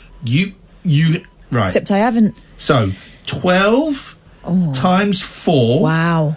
...equals 48 times 10... You owe me £480! Right, okay, let me start totting up what you owe me. Okay. Go on then. Do you remember that poem, No Charge? What poem? Oh, you know this one. Oh, where the kid tries to charge his mum and she says, this the cost of real love is no charge. Yeah, well, I'm not Philip Larkin and you're not Wilfred Owen. This I know, is but real I've done you a lot of favours. Go on, like what? Like, just all the great friend things I've done. Whoa.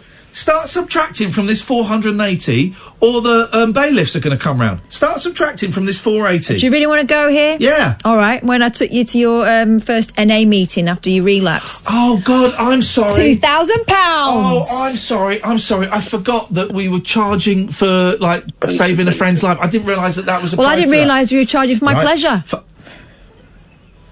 Who told you about that? Right, okay, well then let's add up all the sandwiches I bought you from M&S. What about all the dinners I made you when you weren't cooking in that flat? 3. Oh, more than that. All right, about by the time I took you to the Gaucho. But your life, though.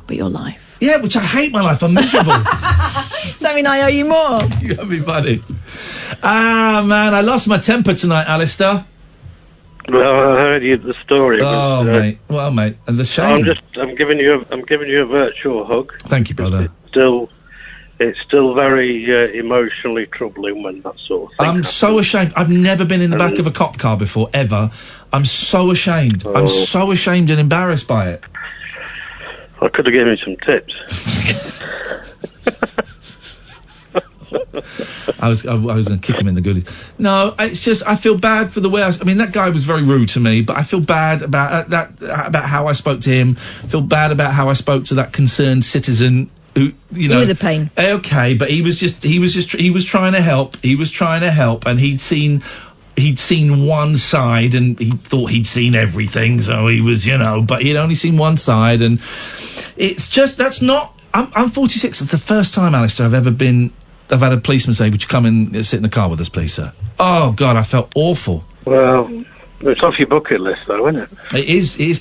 And I was just sobbing. And I wasn't sobbing because I thought I was going to get arrested. I was just sobbing because I was broken. I was in pieces. Man alive. But, it sounded like the police were really good with you. The police were very, very good. It was a waste of their time, It was a waste of their time. But they were very... very good. They handled it brilliantly, and they did what they had to do, man. But I feel terrible, so ashamed. And you had your best mate with you as well, so that was good. Yeah. She may have made things a little bit worse at some point. No, you did. I'm teasing. It was just stupid, and it was a real. It just happened, and I'm sat in Kath's car waiting for the police to come, and I'm going, I just don't know how that happened. I don't know how that happened. This isn't me. Oh, man. Anyway. We made it. Jojo Rabbit, by the way. Yeah. I watched the first 10 minutes, and I know I've heard what you and Kath have said about it, but... So, maybe need to give it another chance, because I thought it might be sort of inappropriate and not funny, do you know what I mean? Yeah. What you bailed out? What was it? Was it Hitler? Was it funny Hitler? Yeah. And the camp where they were training the youngsters. Here's the thing you've got to remember. It's all done from the perspective of a 10-year-old. An indoctrinated 10-year-old. Right, okay. So the funny Hitler that's his invisible mate, that's his imaginary friend. It may not be for you, Alistair. I can understand some people. I can understand why people might get upset by it. Well, no, I only gave it 10 minutes. I'll probably give it another chance when I would suggest, but if the first 10 minutes, I was hooked within the first 30 seconds. So maybe it's not. It's very, very clever, and its message is one of love. Oh, well, that sounds good then. That's right. I've got to go because I've got the news is coming up. Bang on time. We'll take calls straight to air. I can see a couple of people calling in. Rest your weary hands. We will come to you shortly. I promise you, dear God. I bless you, and I promise you that will be the case. This is the Late Night Alternative, weeknights from 10 with Iain Lee and Catherine Boyle on Talk Radio. Late Night Iain Lee on Talk Radio.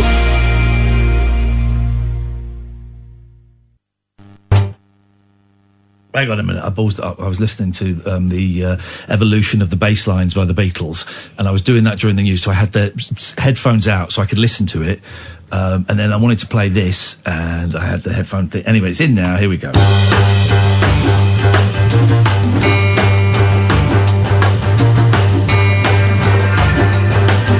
I used to be a famous artist, proud as I could be, struggling to express myself for the whole world to see. I used to blow my mind sky high, searching for the lost elation. Little did I know the door I was to find, knowing I am only me. I'm singing in my heart, I'm singing in my heart, I'm singing love to sing, I love to sing it from my heart. Oh, the creation, yeah, of which I'm doing my part, with an open heart and laugh of the realization in my mind.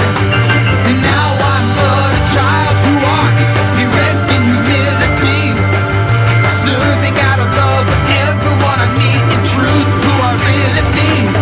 I'm singing in my heart, I'm singing in my heart, I'm singing love to sing, I love to sing it down from my heart. No, no, no, no, no, no, hey, no, no, no. It's about time, it's about time, no, no, no, don't you know? It's about time now, it's about time, don't you know now? It's about time we get together to be out front and love one another. Brothers, sisters, everybody, we better start to help each other now. We need it now. When we're sharing our love, brother, that's when we know we can shape another world.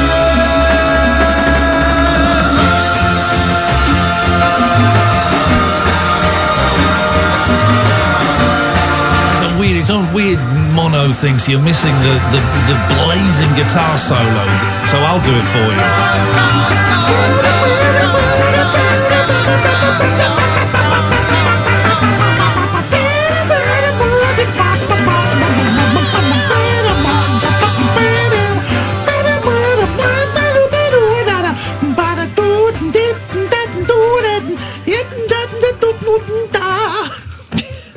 So much better. Here's an interesting point on Twitter from Blaine Capatch. Oh. What if it's transmitted by not washing your legs? It's a good question there. It's a good question. Dude, what do you pick up with your legs? They're telling us to wash. They're telling us to... You know the fella that suggested I should have had a fight in the street? Yeah. You're being called out by him again. Why were you sitting in Kath's motor waiting for the old bill? If Kath was a real mate, she would have hard driven you out of there in a double-time wheel-spinning getaway, promising you, I won't let the dibble take you, Iain. I actually did say we don't have to sit here, you know. But, of course, he wanted to dob himself in. I had to talk to the police to get some great information. I had to give the police about a bank robbery and a heroin deal that was going down with $1 million. Anyway, we like the police. I like the police. There's this thing, the Beatles bassline evolution that I've just found. This is what I was watching. So this is how it starts. Where's Sam gone? Have you found it? What's that? What's going on? All right, so it's this. So this is just like the evolution of the Beatles bass lines. Listen, so it's... boom, boom, boom, boom, boom, boom, boom, boom, boom, boom, boom, boom, boom,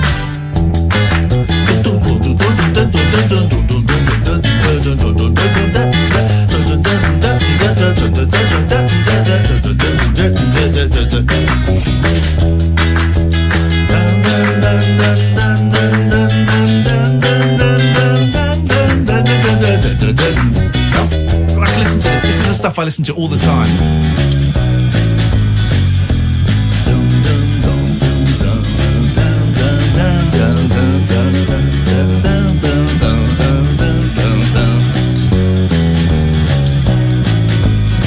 This is great, isn't it?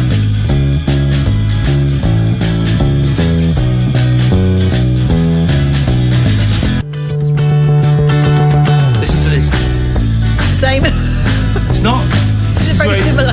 This is where he starts going crazy. This is where McCartney starts going off on a different tangent. After this, the next one, I don't know what the next one is, but this is where he starts getting...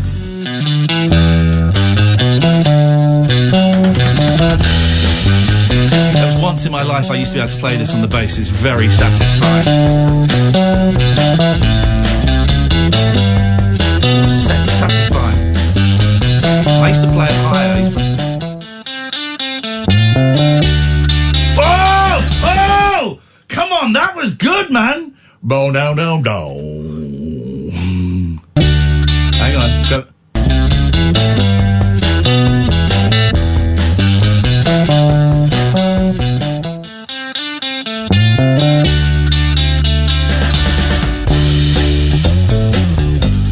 Smoking weed now.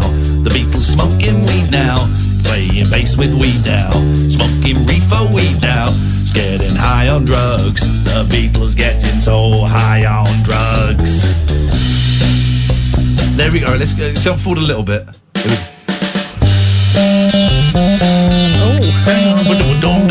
Beatles getting high on LSD now. Beatles getting high.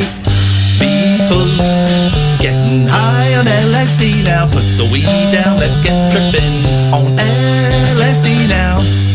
This is, I swear to God, this is the rest of the show. It's just listening to this.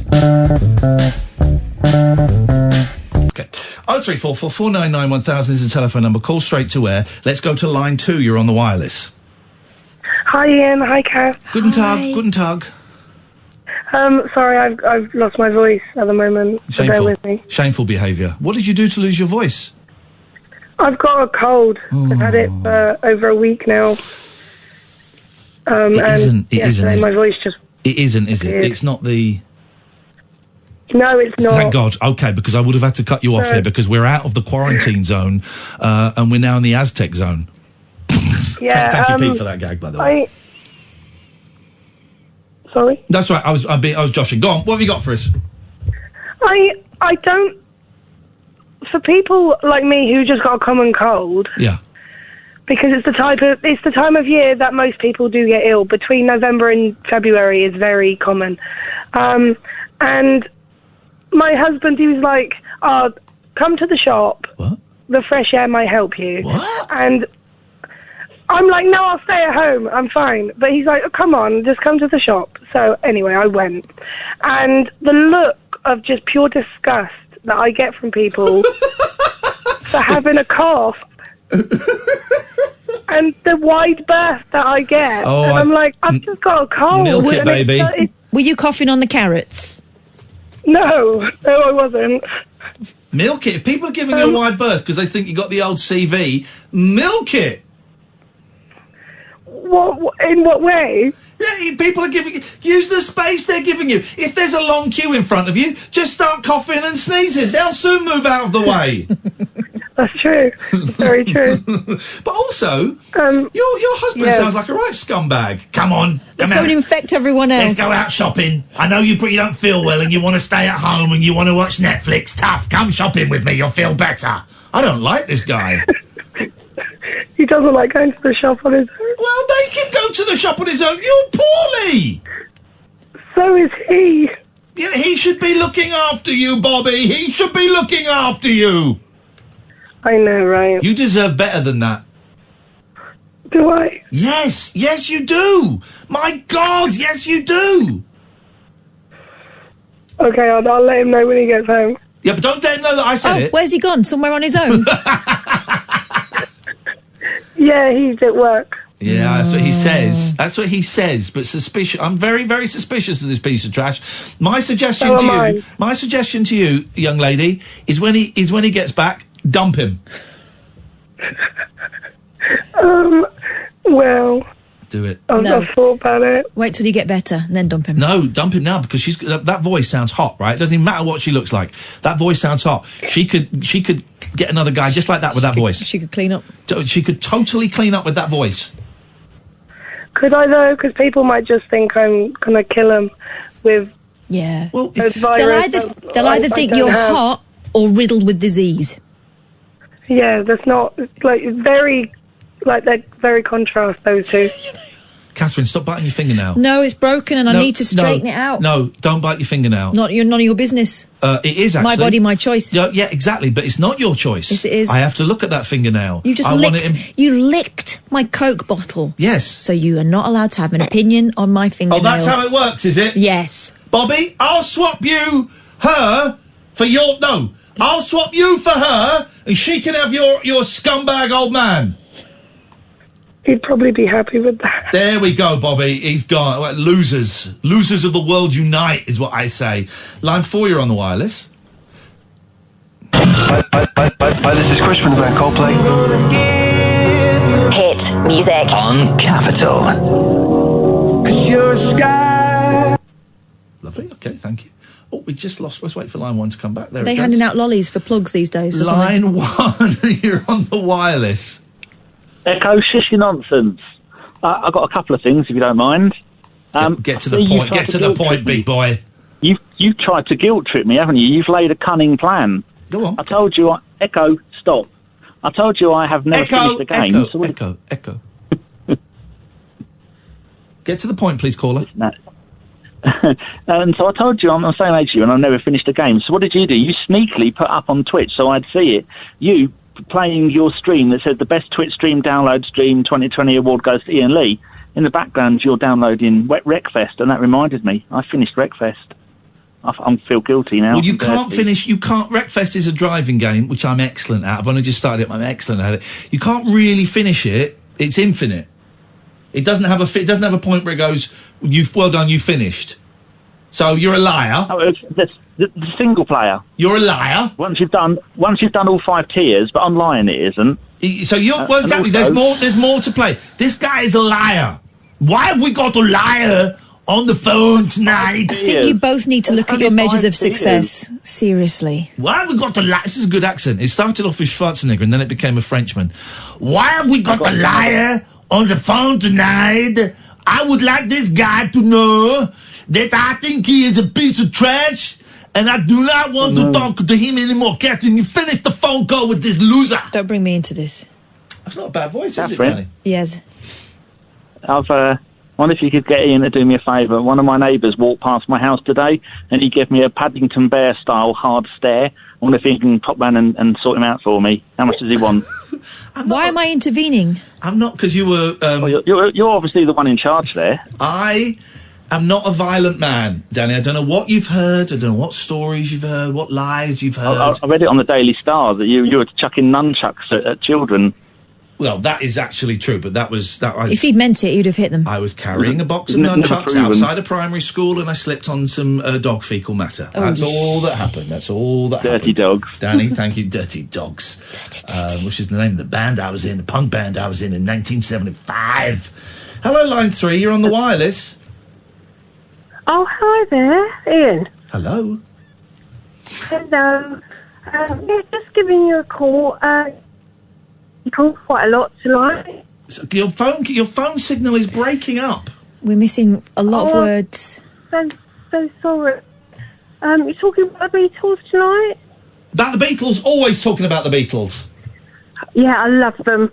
Do you know, when I was a kid, I went to school at Maida Vale. Yeah? Oh. And, yeah. And after school, we used to hang out at Abbey Road Studios. What year? What year? I don't want to give away your age. What year would you have done that? Well, I'm 64 now.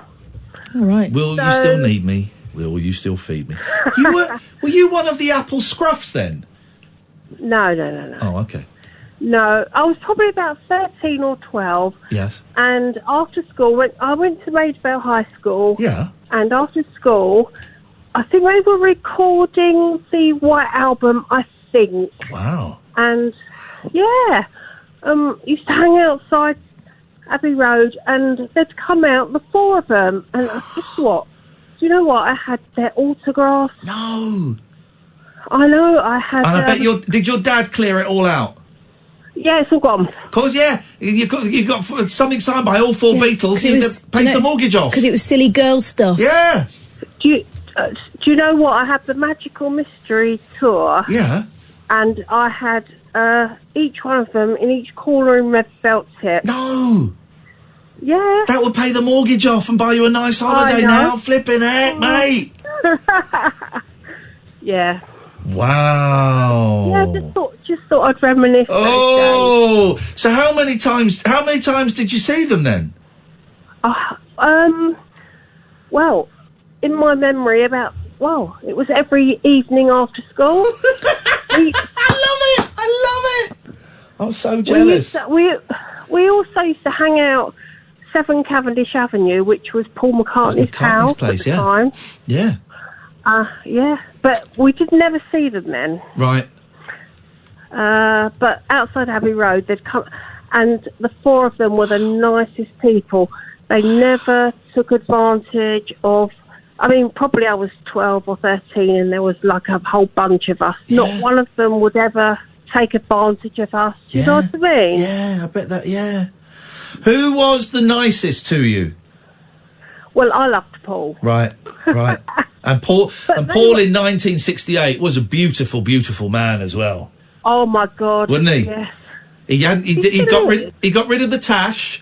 His hair. He was putting on a little bit of puppy fat, and he looked great.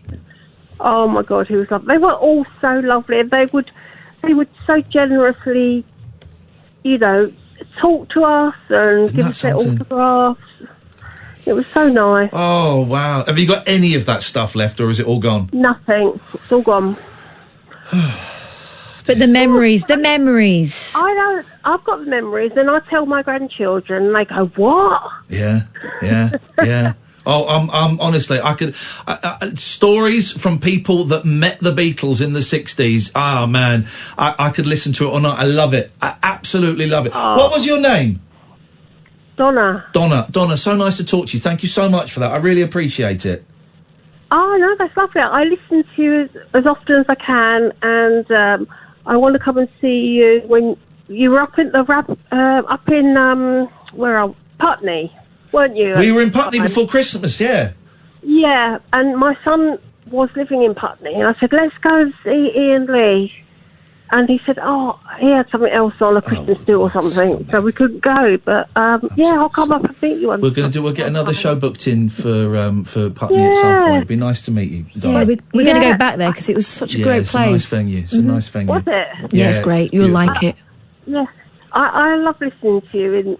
And can I just say one thing? Yeah, go on. The other person, and you're going to hate this so much, but I like, what's his name? Steve Allen. Thanks very much for your call, Donna. You're never coming to any of my shows. You're a scumbag. I'm joking. It's nice to talk to you. Thank you for sharing those Beatles stories. I love it. We didn't do that break, did we? I love anyone who's got stories, even if it's like a brief one of meeting the Beatles in the 60s. It has to be in the 60s. I just sit there in awe and go, wow. Because it makes like a fairy tale real. Yeah. The Beatles are a fairy tale. But then you got someone like, because I was 12 and after school we'd just go and stand outside Abbey Road and they all came out and signed a record in felt tip. Of course it'd be felt tip. She was a 12-year-old. Oh, man. Oh, I love it. 0344 499 1000. This is Talk Radio. Late night, Iain Lee on Talk Radio. I do like the Beatles. I like them. They're good. They're really good. The Beatles to me, because the way my parents were about the Beatles, and they're the same age as Donna, feel like Monty Python The did. Beatles are older than Donna. No, but I'm saying that my parents are the same age as Donna. Yeah, but your parents weren't in the Beatles, were they? No, but listen to what I'm thinking. Well, you have to say it. Well, let me then. If you start making sense... Shush. You're smoking a bit of the wacky backy. Go on, try again. For me, the Beatles, because of the way my parents were about them... Yes? Are like my mum and dad's mates that I never met.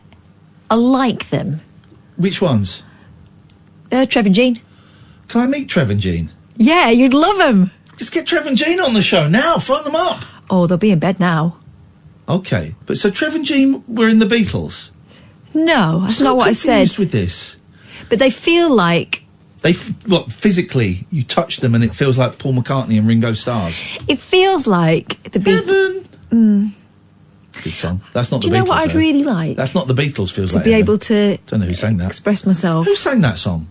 Feels like heaven. Who sang that? It's a good song. Was it the Beatles? I'm thinking of Candy Flip. Feels like heaven. 80s. The 80s were good, weren't they? Great band. So many hits. Let's name some of the hits from by Whose the 80s. hits? Huh? Whose hits? The 80s. Gold. Rio.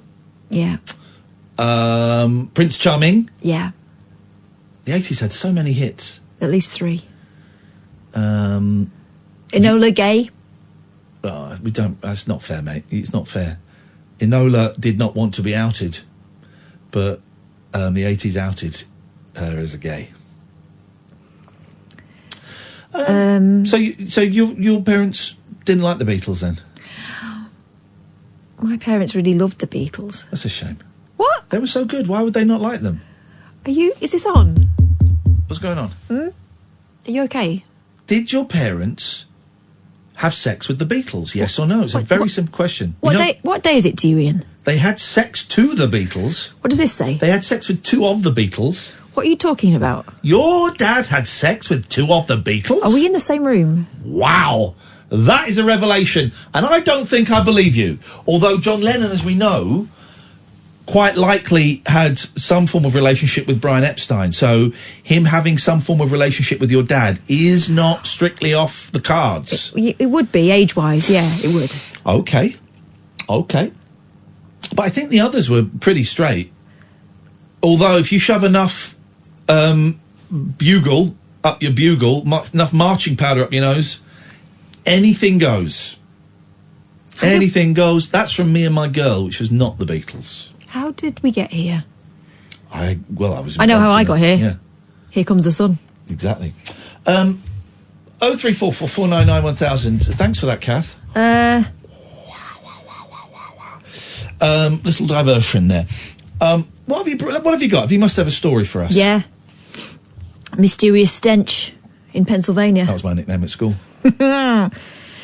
A mysterious stench once again struck part. Have you been in Delaware County, Pennsylvania lately? I'm not allowed to go there for legal reasons, and it's to do with a haunting. Oh. A haunting melody. It's to do with a haunting melody that I was it wrote. Feels like heaven? It was that, and I'm banned from Delaware County, Wisconsin. As a result, no, Pennsylvania. The smell has recently been reported in towns across the county, including Glen Holden, Tinicum, Tinicum. Oh, Tinicum. Tinicum, and Upper Darby, just outside of Upper Darby. Does she know about this? I mean, I like Victoria, but... Wow, just outside of Philadelphia. While nobody knows what the elusive smell is, someone knows. He who smelt it. There's a smell in Luton, isn't there? Yeah. Do you remember? Yeah, I do. We got about 3 weeks worth of programmes out of that smell. There was a smell in Luton. The mystery smell. Except we could never find it, almost as if it didn't actually exist. We'd send Justin out and he couldn't find it. It's really hard to see a smell, isn't it? Yeah. Well, no one knows what the elusive smell is or where it's coming from. Residents have denied who supplied it. Okay, well, that's okay. It's like a sulphur, smoky, Glen Olden resident Terry Pelham told KYW-TV. As soon as I got out of the car, I could smell it. It was overwhelming, resident Diana Delaney said. I was afraid to smoke. I was like, where's this coming from? I literally thought the gas man had broken. Oh, no, the gas main. What? Not the gas man. That would be terrible. Another Glen Olden resident, Michael Skimansky, speculated it could be coming from the nearby creek or from sewage. He's just guessing. Delaware County residents have reported the smell wafting in and out of neighbourhoods over the last several months. A lot of people say wafting, and I say wafting. Do you say wafting? I used to say wafting, and now I say wafting. Wafting, I think, is the correct pronunciation. Waft. Yeah. Waft. Waft. Last October, the smell shut down several businesses. Which, of course, is how, if Jonathan Ross were at sea, he'd be desperate for a waft. Well, he'd call it a waft. Yeah. This smell shut down several businesses. Call it a raft. I call it a raft. Yeah, he'd be desperate for one because he cannot say his R's and he'd be drowning. Yeah, but he's still from London, so he'd say waft. What's he doing in the sea then? Very rich man. Yeah, he can go wherever he wants. Murder. Oh. There's been a murder of Jonathan Ross. Who's murdered? I got some bad news. Jonathan Ross has been murdered. He's found his body's washed up on the shore. We got to find out who's responsible for this. Ian Lee seemed to know a lot about it. Before it happened, like 6 months before it happened. Wasn't me. I've got idiots listening to the show, and they did it. They acted on it. I didn't do it. They'll hear it on a podcast after the fact and think it's evidence. Yeah, exactly. And it was the same night I was questioned by the police. The police entered me into their computer to search for me, and they took a DNA sample from my pee-pee. No, they didn't. Is that normal? They took a swab, but with their tongues. Is that normal? Stop it. No, I'm joking. The police were actually spot on. They were spot on. They were very, very lovely people. Let's go back to this story about Jonathan Ross being washed up on a beach. This is horrific. The smell shut down several businesses and a school in Chester. I'm imagining Chester in Pennsylvania, not actual here in Chester, because that will be some potent pong. Before striking in Brookhaven in December, Fox 29 Philadelphia reported at the time. All these news outlets loving the smell story. Yeah. The most recent stench is consistent with past reports, according to officials, but investigators still can't find the source. We couldn't find that one in Luton, could we? No one was owning up. No. Tim Boyce, Director of Emergency Services. Tim Boyce. Called the whodunit factor when speaking to the Philadelphia Inquiry last month. The challenge we're up against when you're on the ground level is the wind can be blowing in different directions depending on where you are, Boyce said. By the time someone gets to where the report came from, it might not smell anymore. This is true. Investigators have been looking at local industrial facilities. They need to sniff them. And pipelines in the area, but have yet to find the culprit, the paper reported at the time. There is an odour investigation task force, however. Yeah. The OITF. Which is a collaboration of agencies from Pennsylvania, New Jersey and Delaware, and they're helping with the investigation. Wow. There's a town, isn't there, in America? There's a few. 0344 499 1000. No, there's a town, isn't there, where there's a fire raging underneath it. And it has been for about 60 years. Oh. In fact, I think the town might have been abandoned now because it was too hot.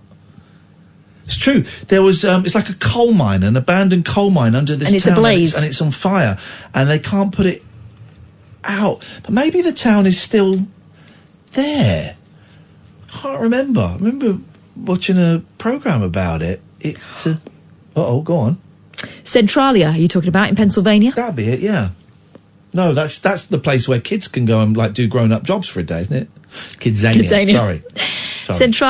Centralia is a borough and near ghost town in Columbia County, Pennsylvania, United States. Its population has dwindled from more than 1,000 residents in 1980 to 63 by 1990 to only 5 in 2017.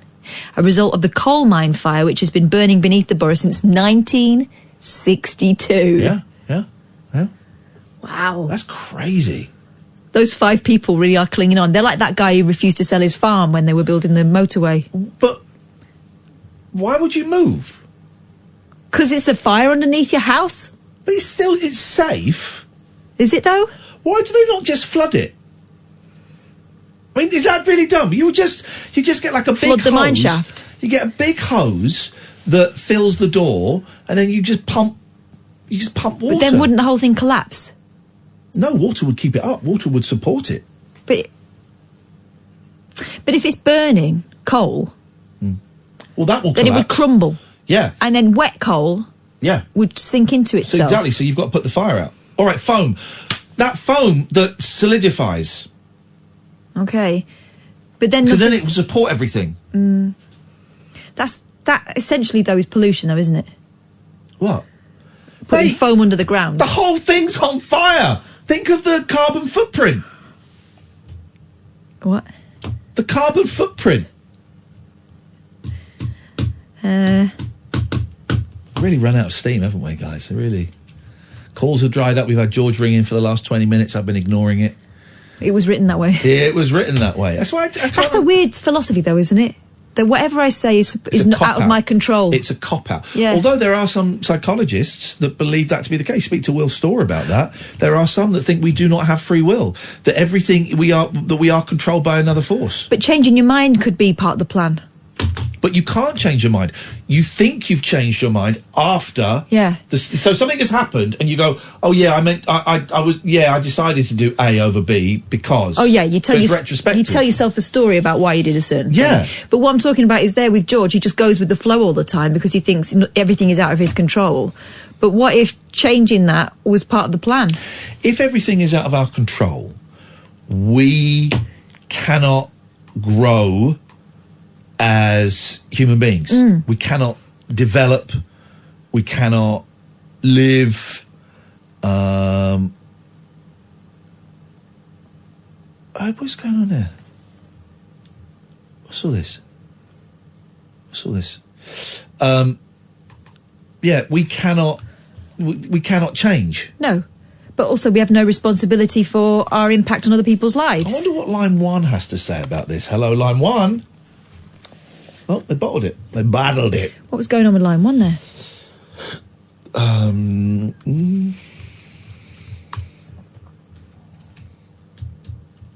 What I'm saying is it seems like a convenient excuse for not taking responsibility for your actions. Yeah.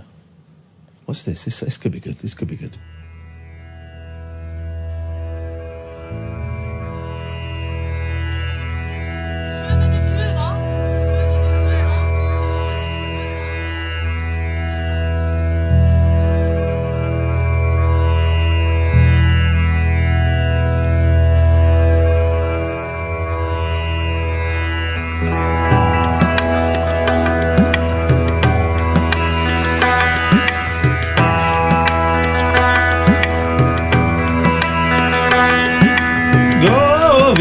Jaya Jaya Govinda Jaya Jaya.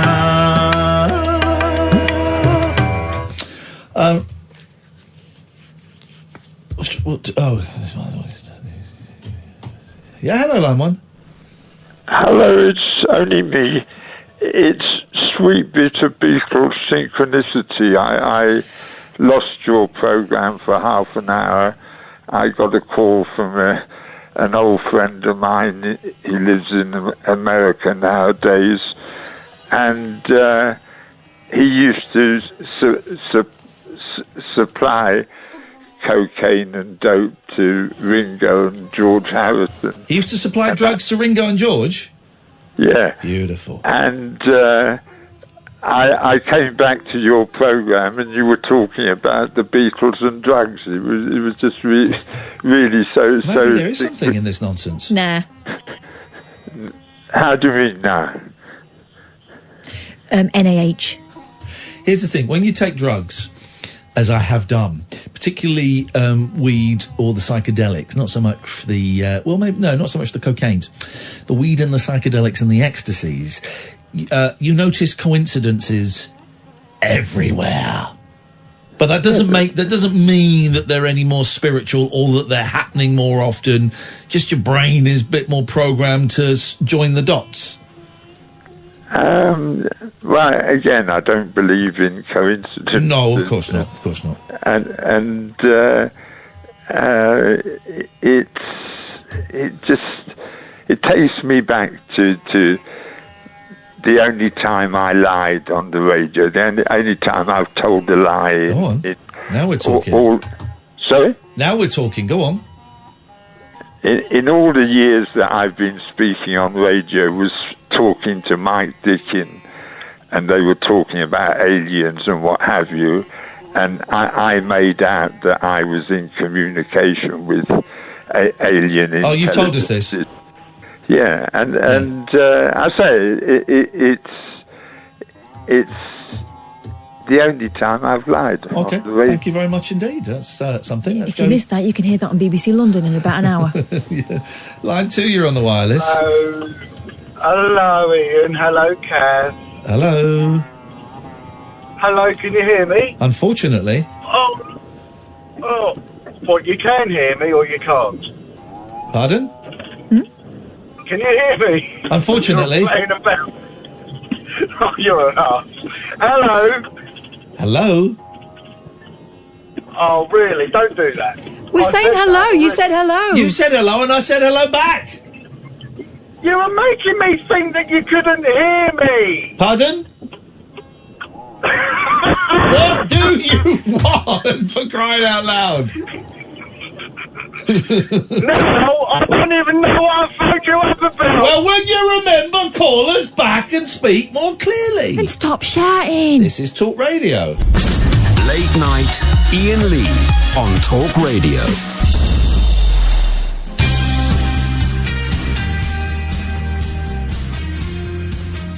Yeah, Polanski's a weird one, isn't he? He's just trending at the moment. He's, what now? No. He's a. Hang on a minute. Hang on a second. This is quite exciting. It's there's an awards ceremony. Adele Haenel, excuse me for pronouncing these names wrong, and Celine Sciamma left the César 2020 awards in the middle of the show because they awarded a rapist, Polanski, for Best Director. Make no mistake, this isn't earned. It's retribution for them being so vocal about that sick guy in France. So this is. Hang on a minute. Let's get rid of. It's a little bit too much. And there is no doubt. We can say quite freely there is no doubt that he is a rapist. Oh, yeah, there's no sound on this. Okay. Okay. That's when we're walking out of an awards, and I think she's flipping him the bird. Good. Madame la Présidente d'honneur, Madame Sandrine Kiberlin.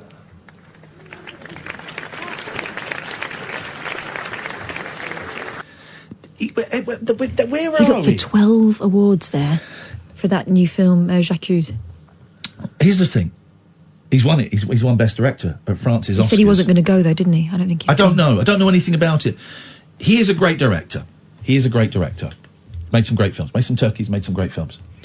He drugged and raped, anally raped, it's the last time I would say that phrase, a 13-year-old child in, I think it was either Jack Nicholson's place or Art Garfunkel's. I think it was Jack Nicholson. And that's a fact. That's why he will never go back to the United States, because there is still a warrant for his arrest. And Roman Polanski is quite often cited by people on the right as to the hypocrisy of people on the left. In the people on the left call out certain paedophiles and sexual offenders, but will still support Roman Polanski. Well, I don't. I think what he did was awful. Well, of course, I'm saying that. Of course, it was awful. It was horrendous. So I don't support him at all. It's such an odd thing that he has never gone back to face justice when we know it happened. He settled out of court and then missed payment. Right, okay. It's incredible, isn't it? I mean, it's incredible, and it's one of those things. There seems no contest to me. Go back. I watched a film about it once, actually, a documentary that went into detail. Anyway, the detail of the court case, at least. Call straight to air until Martin Kellner comes in. Line 1, you're on the wireless. Oh, sorry, line 1, you're on the wireless now. Yeah, you're okay. Yep. Yeah. Yeah, I know. Yeah, but he's talking about something else now. Oh, he's not. He's talking about whatever you want to talk about. You just talk to him and he'll follow. Where you go, he will follow. He knows me anyway, but I don't swear anymore. Okay, don't swear, otherwise he's going to cut you off, right? No. Your helmet. All right, I'll put you through to him now. I'm an helmet. I know you're an helmet. God bless you, though. God loves a trier, don't he? Go on. God loves a trier, don't he? Why shouldn't they? Switch radio off. Switch radio off. Shut up, your helmet. Switch radio off and I'll put you through to him. God loves a trier, doesn't he? All right. Switch radio off, lad. Switch it off, lad. Right, put you through to... You ready to go through to him now? Yeah, but he's just blowing my head off. All right, go on. Well, he's a knob, isn't he? Yeah, He's a knobhead. hates it if you try to steal his show. Oh, if you tell me about it, I've got to make the idiot tea and massage his feet. I have to massage his feet. Oh. You know, on the news on, got to massage his feet. Got to massage his feet, and his feet stink. God loves a try, though, doesn't he? As mine, not as smelly as mine. Oh, well, don't massage yours. I've got to massage his and my balls. I'll put you through. What's your name, caller? Michael. I'll put you through now. Line's going to go dead, Michael. Then he's going to talk to you. Right. Don't take no shit from him, Michael. He's got right. He nearly got done by the coppers tonight, so don't take nothing from him. Right? You give it as good as you can, and we're all rooting for you, lad. Don't swear though, because he'll cut you off. All right? And line's going to go silent in 5, 4, 3. Oh, I'm getting nervous now. Go on. Let's go to Michael. Michael, good evening, Michael. What's happening, Ian? Well, you better not be swearing, Michael. You remember me? I do remember you, sweary Michael, I call you when I talk about you to my mum. Well, I stopped listening to the talk radio for about 18 months. Were you in prison? I've turned... No. You hesitated there almost as if, I don't know, you'd been in prison. On then, and you was talking about, like, Beatles and drugs and all. But you like me, don't you? Yeah, but I feel not around now. But you like the show, don't you? You like me. Yeah, obviously I learned. You don't think? Can I ask you a question, Michael? You don't think I'm a knobhead, do you? No. Good. All right. Good. All it is, you like the centre of attention. That's all right. Look. Yeah, but I'm not a knobhead, am I? No. Good. Okay, guys, I had to check. All right, Michael. Not bad. But, like, I was listening there, and I just heard Beatles and drugs and this, that, the other, and cocaine and all that, and I thought, well, let's see if anyone's got an opinion on how did they, like, make any music and anything like that, because when you're on cocaine, you just sit there and, like, yeah, I'll look at each other and don't do nothing. Well, here's the thing, and I have to preface this with saying, you know, drugs nearly killed me, drugs ruined my life, they've ruined relationships, they've nearly bankrupted me. Exactly. But there is, it could be argued, it could be argued that there is a tipping point with cocaine where it can not, I don't think cocaine can make you creative, but it can certainly make you work. Yeah. And there is a tipping point where that work turns into self-indulgence and looking at pornography. For example, the entire first Crosby, Stills, Nash album, nearly all the instruments are played by Stephen Stills, who would stay up all night doing cocaine and record track after track after track, and then Nash and Crosby would come in the morning, and Stephen would be there wired, but he would have finished 4 songs. So it could be argued that there is, you know, it gets you to where you need to go, but it's a terrible drug. I've never got anything out of cocaine. No, it's not. I never got anything useful out of it. Just stay in bed out for 3 days and either way after it, you know what I mean? But yes. when I've had LSD, I've seen the world from another side, and I've worked it all out, but I only ever took one thing out of it. You know what I mean? Like, only one thing stuck with me. I'm not touched it since I was 17-year-old, you know what I mean? Yeah. Here's the thing, right? It's a real tough one, because I being completely honest, I have had some great experiences on drugs. Most of my experiences on drugs were horrendous, and like I say, it nearly killed me several times, and it ended, you know, a lot of it was awful. But we have had some amazing art throughout the centuries that have been generally inspired. Not often is the art done when you're but inspired by drugs, absinthe and LSD and weed and opium and all these. Go on, Kath, you're going to say something. Well, I was going to say the great romantic poets, people, you know, French poets, Baudelaire, that kind of people. Van Gogh, for heaven's sake. Yeah. I've never touched heroin ever in my life. Okay, well, there you go. I think you've done enough. No, never, you know what I mean? And it's just, like, I learned off watching people die in the gutter, and when I was... There you go, and that's the thing, and that's that, Michael. Thank you. That's the thing. You know, drugs can often lead to madness and death and brain damage and all these kind of things. But it has to. So much art throughout the centuries has been created, generally inspired by. It's hard to write. It's hard to record a song when you're tripping, but inspired by experiences that have happened on mood-altering substances. Here's a thought, though. Those people, those artists that wanted to open their mind, that wanted to see life from a different perspective, and so tried and dabbled, right? They were already open to seeing life from a different perspective. Yeah. So is it just magnifying something that was already there? They were already creative people, curious people. I was incredulous when I was hanging out with Andy Partridge from XTC, and he told me he had never taken LSD or smoked weed. He was a Valium addict, but he had never taken LSD or smoked weed. And you listen to his music, it's very psychedelic. The thing about LSD is it is unlike any other drug. And it does, it's a cliche, but it changes your perception. I'm a different person in part because of some LSD trips I took at college. I genuinely think it changed my outlook. It just changed so much. You don't come back from that the same. And it's really impossible to explain. It's impossible to explain. When you watch films about the 60s and they show like people tripping and stuff. It's nothing like that. It's nothing like that. It's nothing. You can't put it into words what it's like. And I only did it 4 or 5 times, and and I'm certainly not in any way encouraging people to do it. But if you are an artist, right, here we go. I'm getting there. If you are an artist, whatever that means, like movies or music or sculpture or painting, or whatever, if you're an artist and your job is to present interpretations of the world in whichever art form you choose, I think taking LSD makes you see the world differently, particularly while you're tripping, but then afterwards you see things differently, and that will inspire your observations of the world in your art form.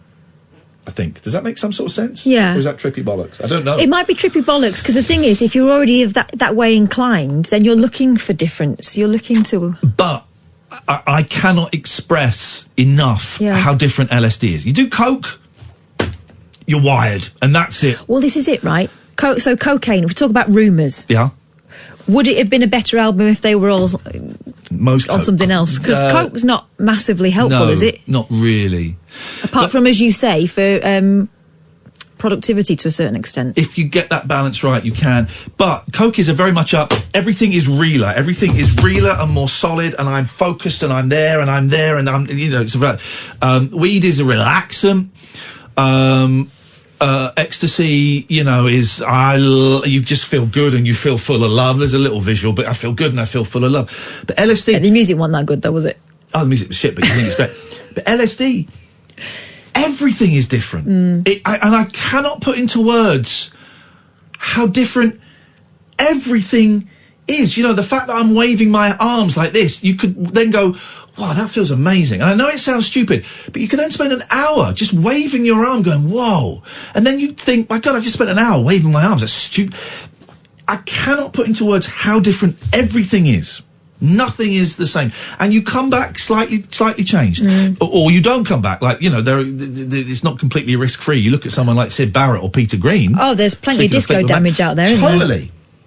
Totally. I don't know. I hope it doesn't sound like I'm proselytizing about drugs. I'm not. I'm just trying to be honest. And this is one of the issues that we have, I think, in Britain today, is that it's very hard to hear people talking honestly about drug experience. That's why Miranda Sawyer's book, Out of Time, was so good, because it's the first time I'd ever read anyone who wasn't a junkie talking about doing drugs recreationally and the effect it had on her. And I think that if we talked more honestly about drugs, it gets rid of some of the mystery and some of the naughtiness about it. You go, well, actually, it does this, this, and this to me. And these are the good bits, because there's good bits. These are the lousy bits. And these are the risks, the kind of unknowns, right? Then what you do with that information is entirely up to you. But to do this thing, all drugs are bad, well, they're not. Well, it just means that people are put in danger because they don't talk about it. Yeah, exactly. Because if you're that way inclined, you can do it. Yeah, exactly. Let's Let's go to line 1. Line 1, you're on the wireless. Oh, I keep going to the wrong thing. Hello, line 1. How you doing, bro? I was just talking to you, but you cut me off. He said cut you off. Did he cut you off? Knobhead. Yeah. He's a knobhead. I hate that guy. He's a knobhead. Yeah. God loves a try, though, doesn't he? All right, we'll have to move on. He's been a knobhead tonight. Oh, it's all right. What's up, Paul? Hello, mate. Hello? I want to talk to him. Hello? Okay, I'll put you through now. Hey, Jude, don't make it bad. Take a sad song and make it better. Remember to let her into your heart. Boom! Then you can start to make it better. Carry on. Oh. We could have gone on all night. Paul McCartney does. I was enjoying that. Line 2, you're on the wireless. Hiya. Let's see the world from a different perspective. When the sun sets, at the moment, for the next few days at least, above it, you'll see Venus, a really bright sort of looking star. Yeah. But once that sets, and Neptune's a little bit to the left, all the planets are the other side of the Earth. Ooh. The nearest thing to us is Sirius, which you see in the south, just to the left of Orion's belt. That is very serious, isn't it? But it's something to show the little ones. Where the sun sets, above where the sun sets, when it gets dark, there'll be a bright star. Yeah. That's Venus. I know. My youngest phoned me up last week, or a couple of weeks ago, to tell me about it. He said, have a look at the moon, because you could see it next to the moon. Well, that was 2 days ago. I know there was a couple, or maybe it was Uranus. I don't know. Just something to think about. Thank you very much indeed, I can't Mark. stop thinking about it. I can't stop thinking about Uranus. Martin Uranus, Kellner. yeah. That's not fitting of you, Ian. I went to the Sir Uranus. William Herschel Grammar School. Herschel, of course, discovered Uranus. Uranus, surely. Oh, come on. Come on. How you doing? You all right? I'm fine, yourself? I'm all right. I'm good, all right. good. Tired, yeah. Excellent. What have you got on tonight's show? Well, you always ask me that, and it's always very difficult. I thought that's to what you answer. came in for. No, I've come in just to see you, really, Oh, okay. and to see if you let's make see. any cheap jokes about Uranus. Arthur Smith? Yes, Arthur Smith, the well-known gravel voice comedian. We're giving his book away on How Old Cary Grant, our world-famous quiz. Okay. Yeah. We're all going to die, obviously. Flippin' heck, Martin. Yeah. Bummer. Well, it's true, though, isn't it? Yeah. And maybe sooner than we think. Not because of coronavirus, but because coronavirus is going to crash the world's economy. Therefore, we won't be able to Here's the thing I afford to don't eat. get about, the money, is that the stock market has crashed because the people that work there are worried that the coronavirus might crash the stock market. It's ridiculous, isn't it? didn't You're understand absolutely right. Well, it's nonsense, isn't it? It all works on confidence. Yeah. And, all you need is a load of people. You've seen It's a Wonderful Life. Yeah. You just need a load of people to say, well, my money's going to be worth We'll find out nothing. what they're going to say. Sorry. You're welcome. Radio.